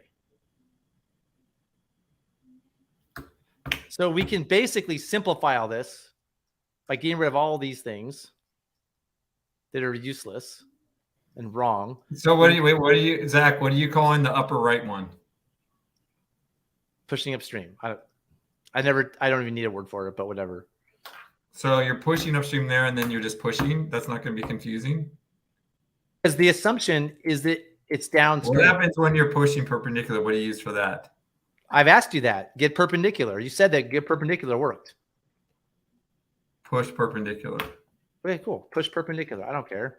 I'm not doing it that often. I think I would never teach somebody to push perpendicular because it's such a rare occurrence. I could say pull perpendicular to the current. You used get, but how about if we change this to just pull perpendicular? So we basically narrowed it down. You guys did this. I just sat here and to this. Oh yeah, this is incredible, Zach. Killed our minds. So we can either push or we can pull or we can downstream ferry. The problem is, Zach, is okay, if you're rafting with a group, here's a problem. There's no problem. When you raft, are you a segregationist? Do you only believe in rafting with other oar boats? You never raft with paddle rafters? Wait. Before we even go to that, Zach, why isn't it pulling downstream instead of downstream ferry? Oh. Because that's it. Pulling downstream is a better term. It's more descriptive. Put it in there.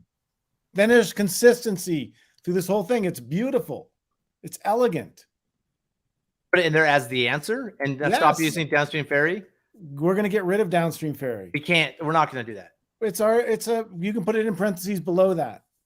I'll put pulling downstream in parentheses, but like I'm not going to change how words people use. The maneuver formerly known as a downstream ferry. That's exactly what you're doing. You're trying to change what people are saying. How can you say you're not trying to change what people are saying? I'm not changing what people are saying. If I go rowing with somebody in the middle fork and I say push the move, they know what that means. They're assuming they're facing downstream. Why are we having this conversation? Because I had to talk to you for an hour and a half yesterday with you telling me all kinds of nonsense. This is exactly what I had. Pull, push, downstream ferry. You're like, no, that doesn't work. Zach, why did you want to talk about this in the first place? Because I made a video about it. I told you, hey, are we gonna have a conversation about paddles and discuss the parts of a paddle, the paddle handle, the paddle blade? If this is so universal, then why are we having the conversation? Because it's not universal. It should be. Well, give me better terms then for pushing on the oars down to the downstream. Give me a better term. Zach, here's my question for you. You're running an oar paddle combo on a commercial trip. What do you say when your bow is downstream and you're pushing on the oars and the people are paddling? You're going to call it pushing? Forward. I'm going to tell with an oar paddle combo. With a paddle boat, what would you call it? Forwarding. Driving. I don't care. Okay, you call that forwarding. And then but don't you have your guys, and don't you want your guys to be able to communicate while they're scouting? Yeah, people with the paddle boat can talk to people that you just change pushing with forwarding and pulling with backing. It's like not that hard. So if you want to add paddle boats, this is just forwarding. Yeah. And this is just back paddle. Back. I can say back paddle. I'd say back that move up. Do back over there. So I say. So now forwarding doesn't mean what it used to mean. Now forwarding means forwarding downstream. But before forwarding means just paddling the boat in a forward direction. So you're telling me it means something different now.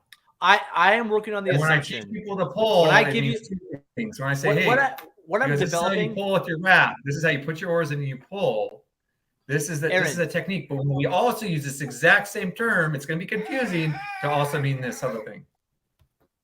What are you talking about?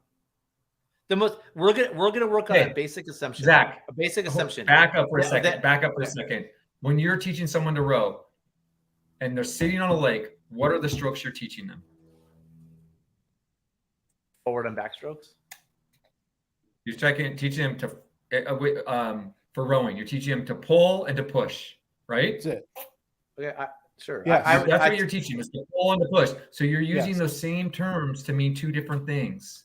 And okay, they can be forward and backstrokes. If I say, hey, Zach, you need to work I didn't say pull and push. I said forward and back. Zach, you need to work on your pulling.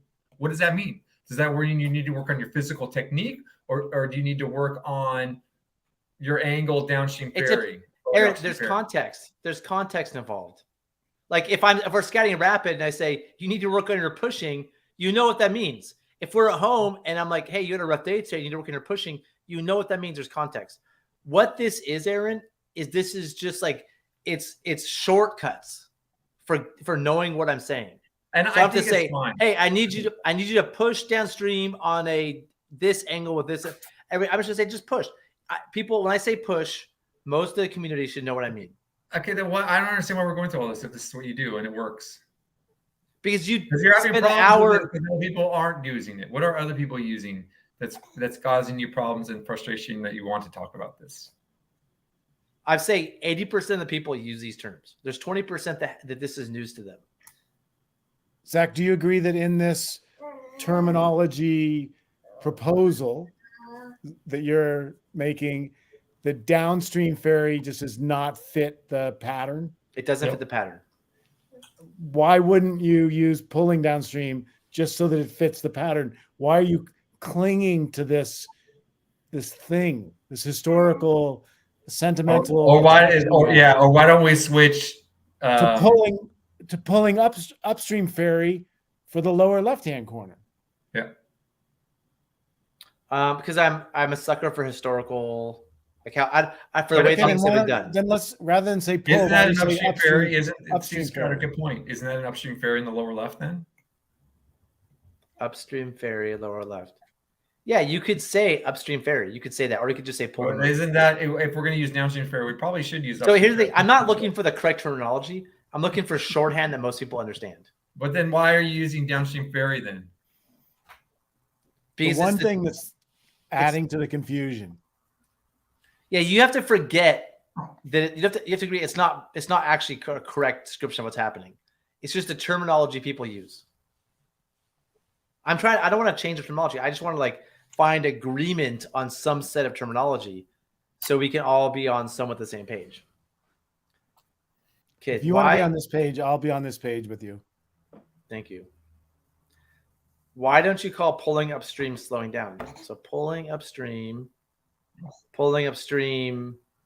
that would be bow downstream pulling. So this could be, oops. So the column you're missing is 0 degrees. This could be slowing down. It's just the reason I'm not going to use that term is because if I'm saying, hey, I want you to, if he wants me to slow down and cross the current, I'm not going to say, I need you to slow down to get from right to left. So I want you to pull this move. People should know what that means. It's shorthand. If you say, hey, I want you to push this rapid, you should push this rapid. Does that mean you should push to a side, or should you just push straight down the middle? Push this rapid. It could be either one. Mm-hmm. It means somewhere between 0 and 90 degrees. Push a ferry, then you'll be like, oh, you want me to get out of the current. You want me to avoid something. Zach, should you have a column for 0 degrees? So 90 degrees for pointing straight down the river. Yeah. Perpendicular to the current. I mean, honestly, or parallel to the current. 0 degrees is just bow downstream, basically. That's what floating. It's not. No. I can add do you want me to add a column? Well, I think it's an important concept that we teach all the time, is that when you have 0 degree, when you're at 0 degrees, you're not doing anything. Okay, so what is it when you push on the word 0 degrees? What is that? What are you doing? What do you call that? Going straight downstream. Going straight. Pushing. I call it pushing. I call it pushing. Hey.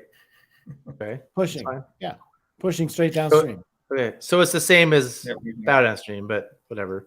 If you're drifting at 0 degrees, what's that called?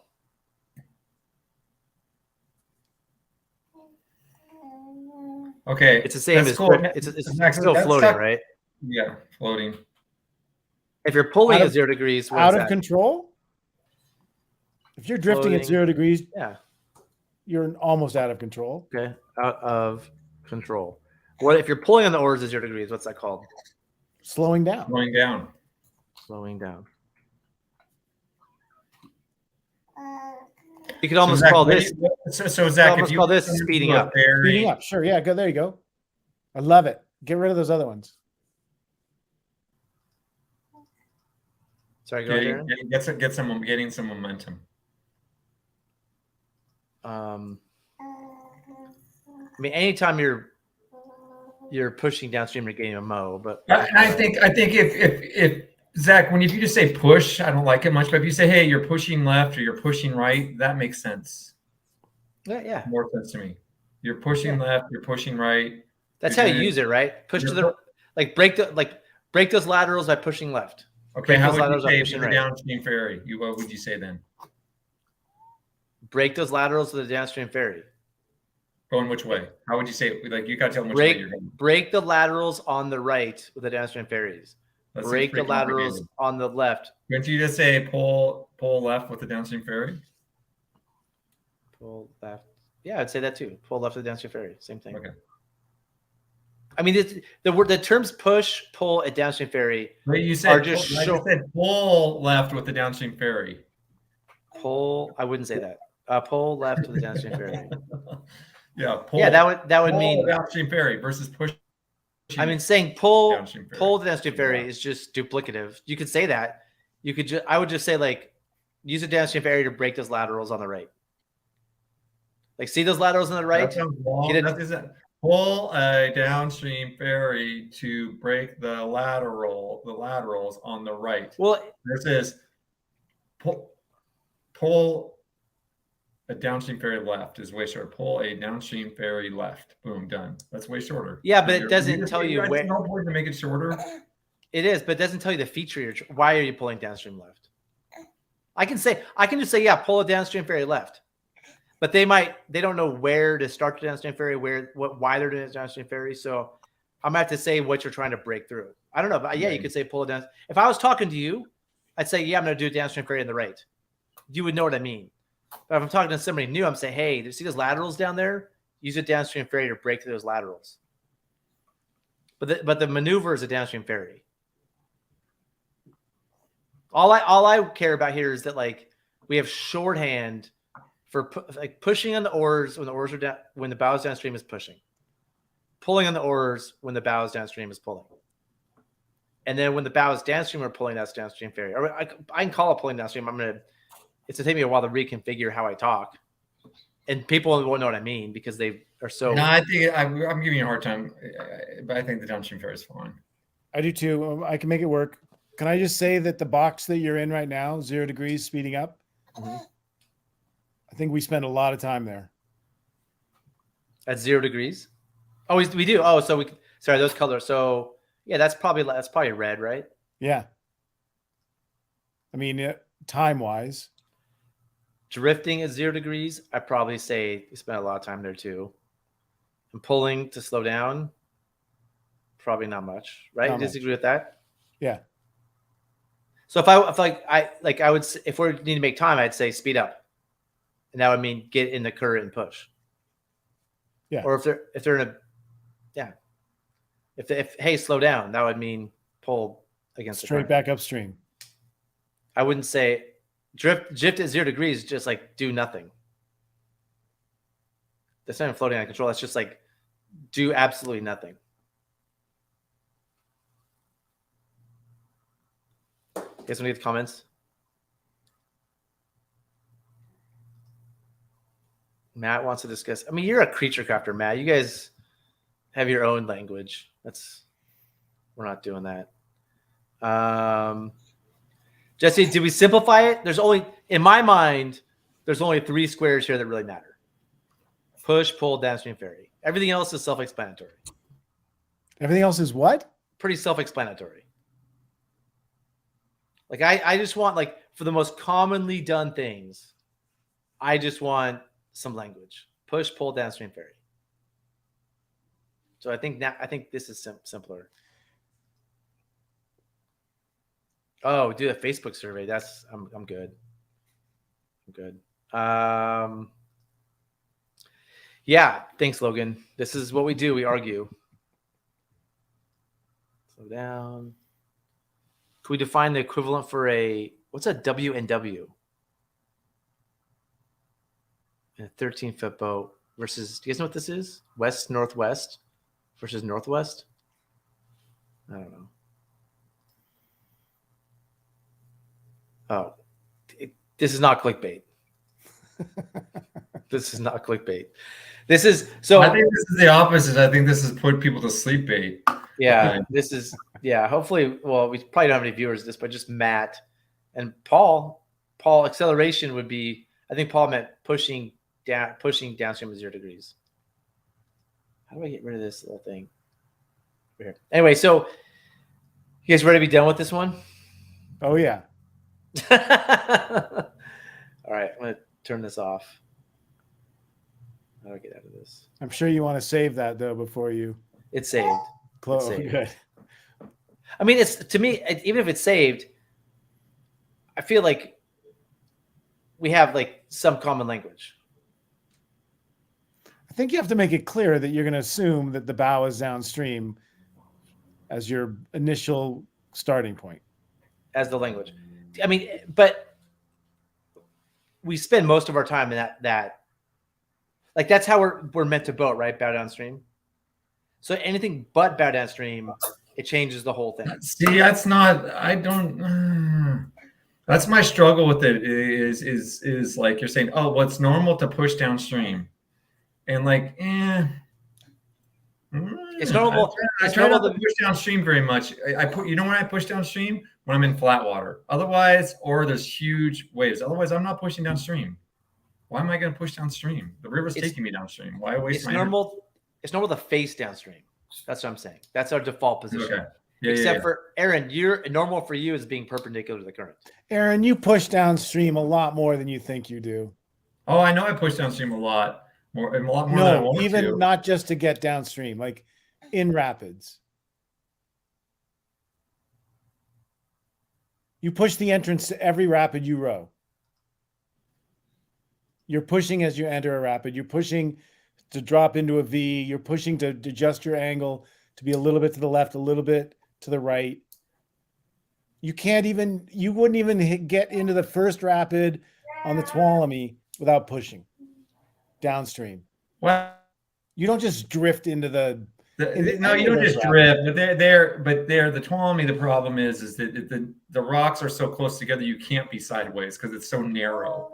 But when I can, I'm sideways at the top and there's current, and I'm just going back and forth, get the right spot. And then maybe I'll turn to hit some waves or turn to go down. But I'm sideways, like Grand Canyon style, always sideways at the top, looking back and forth. Okay, here we go. Now I want to get some momentum going. But yeah, I try to be. I think we're all in agreement on this. I think people spend too much of their time pointing downstream and not enough time perpendicular to the current.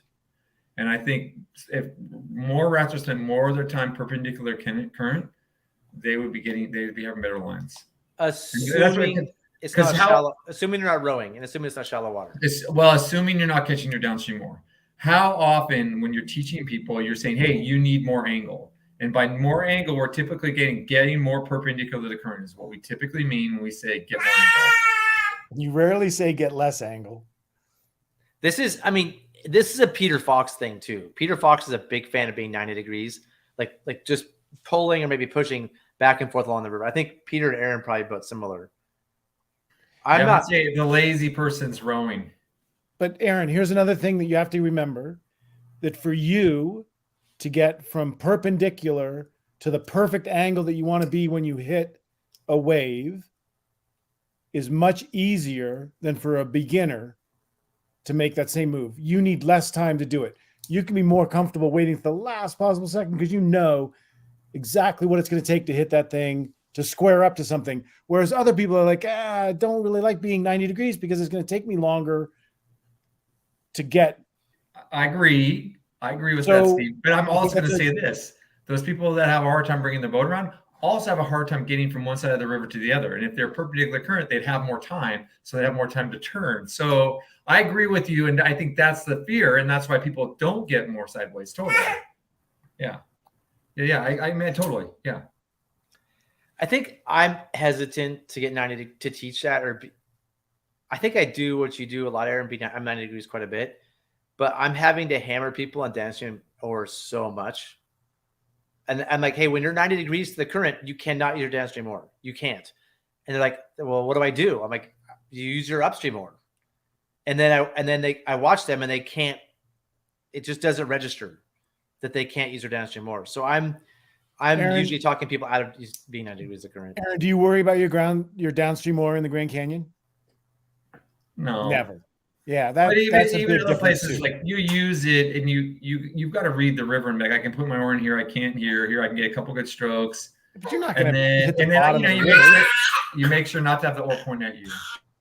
You're not going to hit the bottom of the river with your downstream ore in the Grand Canyon, are you? No, not there. But if I'm like on the Tuolumne at low water, I am. And then I'm guessing that on the Tuolumne at low water, you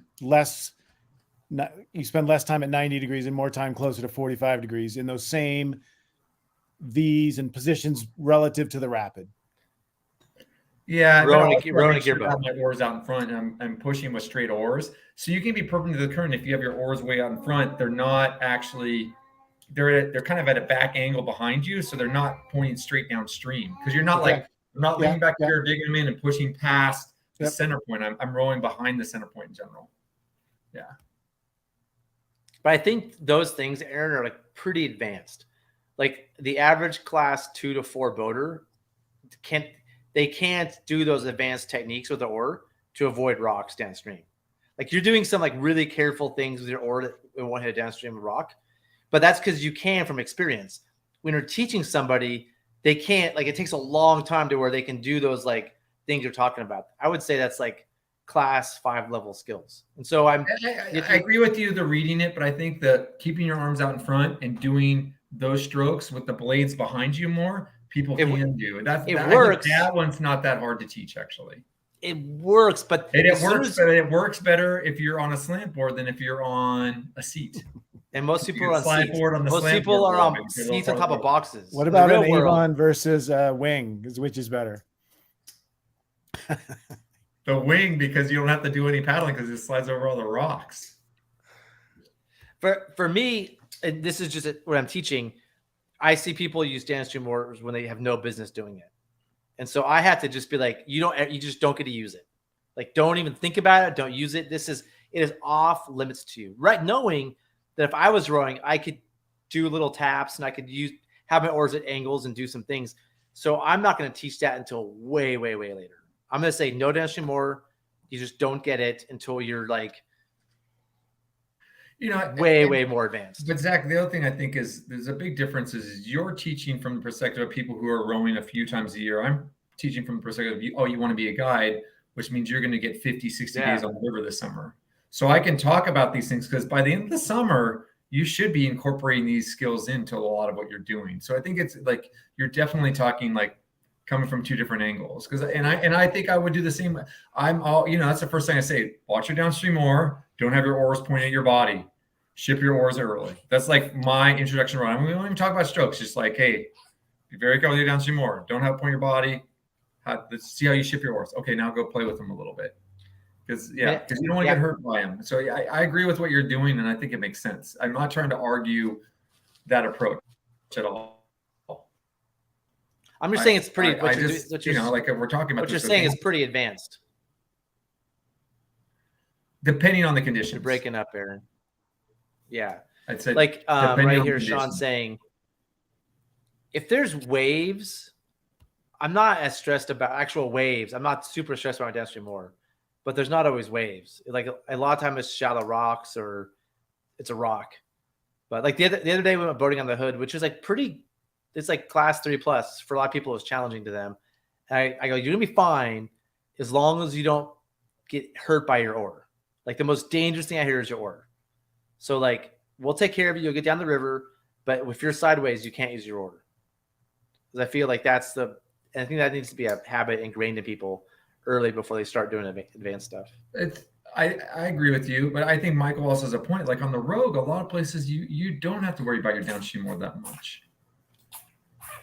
On the Rogue, I'm not worried about it that much. No. Yeah.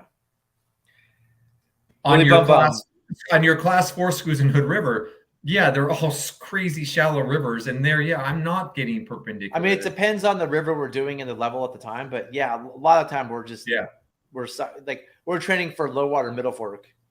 A lot of the days on those classes, not big water stuff. Willie Bum Bum, did you know Willie Bum Bum taught our class 4 schools this year? He was here for 2 weeks, and Willie Bum Bum's a pro. Willie Bum Bum, it was a pleasure spending time with you, as you know. Willie Bum Bum, it's hardly ever been run. I know a ton about it. It's high on my list. If you want to go, I'm in. I just have to find time. But like, this is very, very high on my list. And I know a lot about it. So we should talk at some point. I can tell you more. Well, gentlemen, this is almost 2 hours. Yes.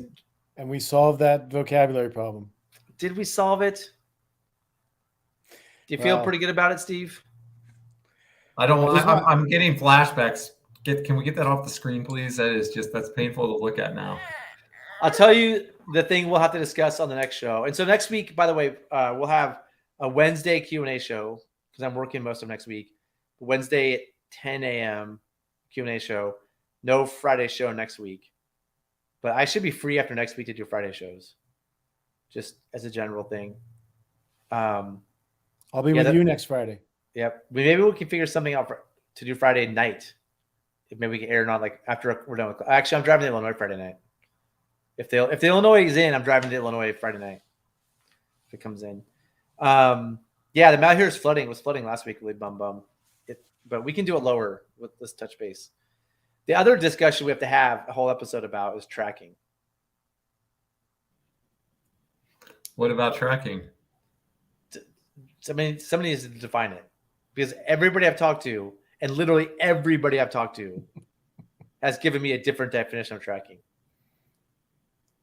And Steve, you haven't heard Aaron's Smurf waves argument yet, but he has his own Smurf waves thing that he thinks causes tracking. It's one variable. The Smurf waves are one variable within the tracking. I think Aaron and I could have a conversation about any rapid fantasy, make it up with our eyes closed, and we would totally understand each other. I would say upstream ferry. He would know exactly what I would mean. He would say Smurf wave, and I would know exactly what he would mean. And I'm really glad that graph is going to help you, Zach, with your communication problems. Hey, your students, I was print it and laminate it and just put it in your life jacket. Hold on, Aaron, Steve. I thought about starting this episode with having you guys describe to me how you would run Clavey or Gray's Grindstone. And it would have been beautiful, and we would have known exactly where we were the entire time. And I could have done it with fewer words, and you would have known too. I don't need to say get a downstream, enter the rapid of the downstream angle pointed upstream, and pull from right to left. I could say start on the left and pull. Start on the left and pull to the right. If the goal is to minimize words, then then we can play your game. Hold on. The goal is shorthand and to use the terminology currently used by boaters. No. The goal is to clearly communicate what needs to be communicated. Agreed.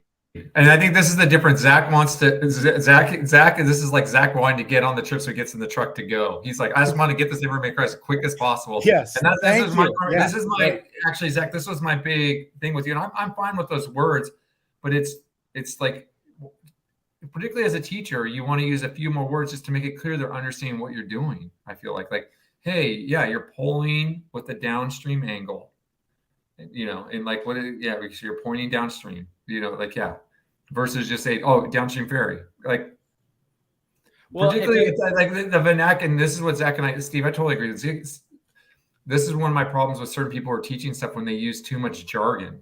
We were talking about jargon the other day, and you get too jargony in your terms. And so this means this, all this other stuff versus just saying what you mean. So Zach, I think there's a place, and I think you're right, the push and the pull. I just, in my courses, I don't want to go too far down that path, I guess. Well, it's shorthand that we're already using. Like if you go out and boat with people, they're already using that shorthand. And if you clearly define what it means ahead of time, like it's simple. It's push, pull. It's push, pull, downstream ferry. It's three things. It's not jargony. You don't have to have downstream angles and upstream angles and all kinds of other modifiers. Is this like simple speak from like 1984? I don't know what simple speak is. Is that you don't know what it is?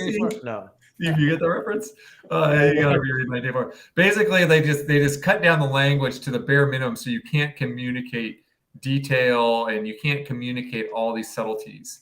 It's just like, well, we don't need all these words, and they're just simplifying communication and language and thought by making less words and less communication. My understanding of it. So simple speak. Yeah. So let's go back to tracking. Because tracking is the hard one. That's the one where like I get it. I have a hard time explaining it. I have a definition for it that everybody will tear apart, but it's the best definition I have. But like actually explaining tracking, what it is, how it works, is tough. Not okay. Tracking is pushing downstream and staying in the current. Oh. We going here. It's 2 hours in. We gotta save this. We gotta cut off. We have to save this. But I think, tracking's way like this. This is correct. I'm with Jesse on this one. 100%. Yep. We don't even teach tracking in our classes. Like we touch on the word and what it means. I think you need to discuss it though. So Aaron, you're breaking up. We can barely hear you. So what? You're kind of breaking up there. Okay. So Willie Bum Bum. I think you're right. I think let's all meditate on what tracking is, and hopefully, like maybe come back and do an episode. We talk more about tracking. Aaron, do you notice George Warner wants some wind footage? It looks like there's a request for wind footage right there.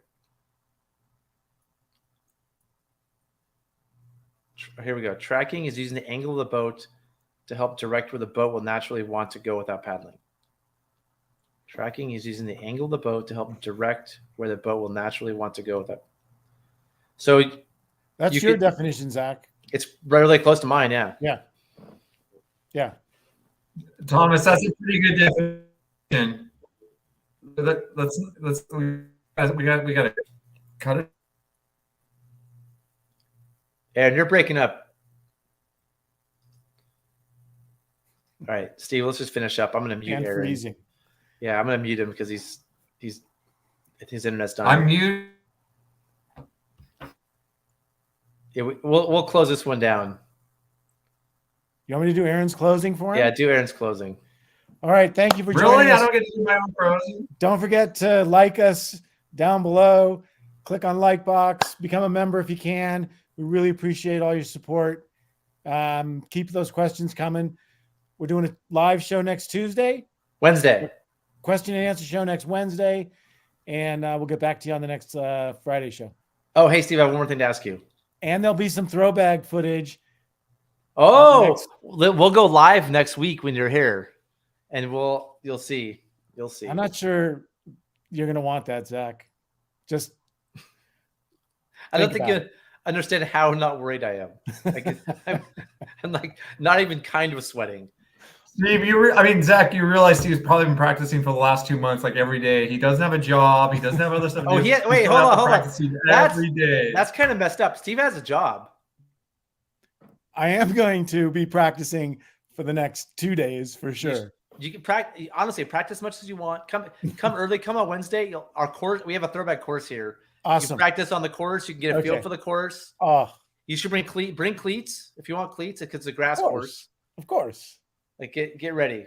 I mean, you can do this. You can try all the bags out. You don't have to use your NRS bag if you want to make it even. But I want to try some of those other ones. Yeah. If you use your NRS bag, you are at a huge disadvantage. I want to do some zinging. Which we're not even sure is real at all. Blue Puma, you're not totally dead to me anymore. I kind of like you again. Yeah. All right. Hey, Steve, I have one more question for you. Okay.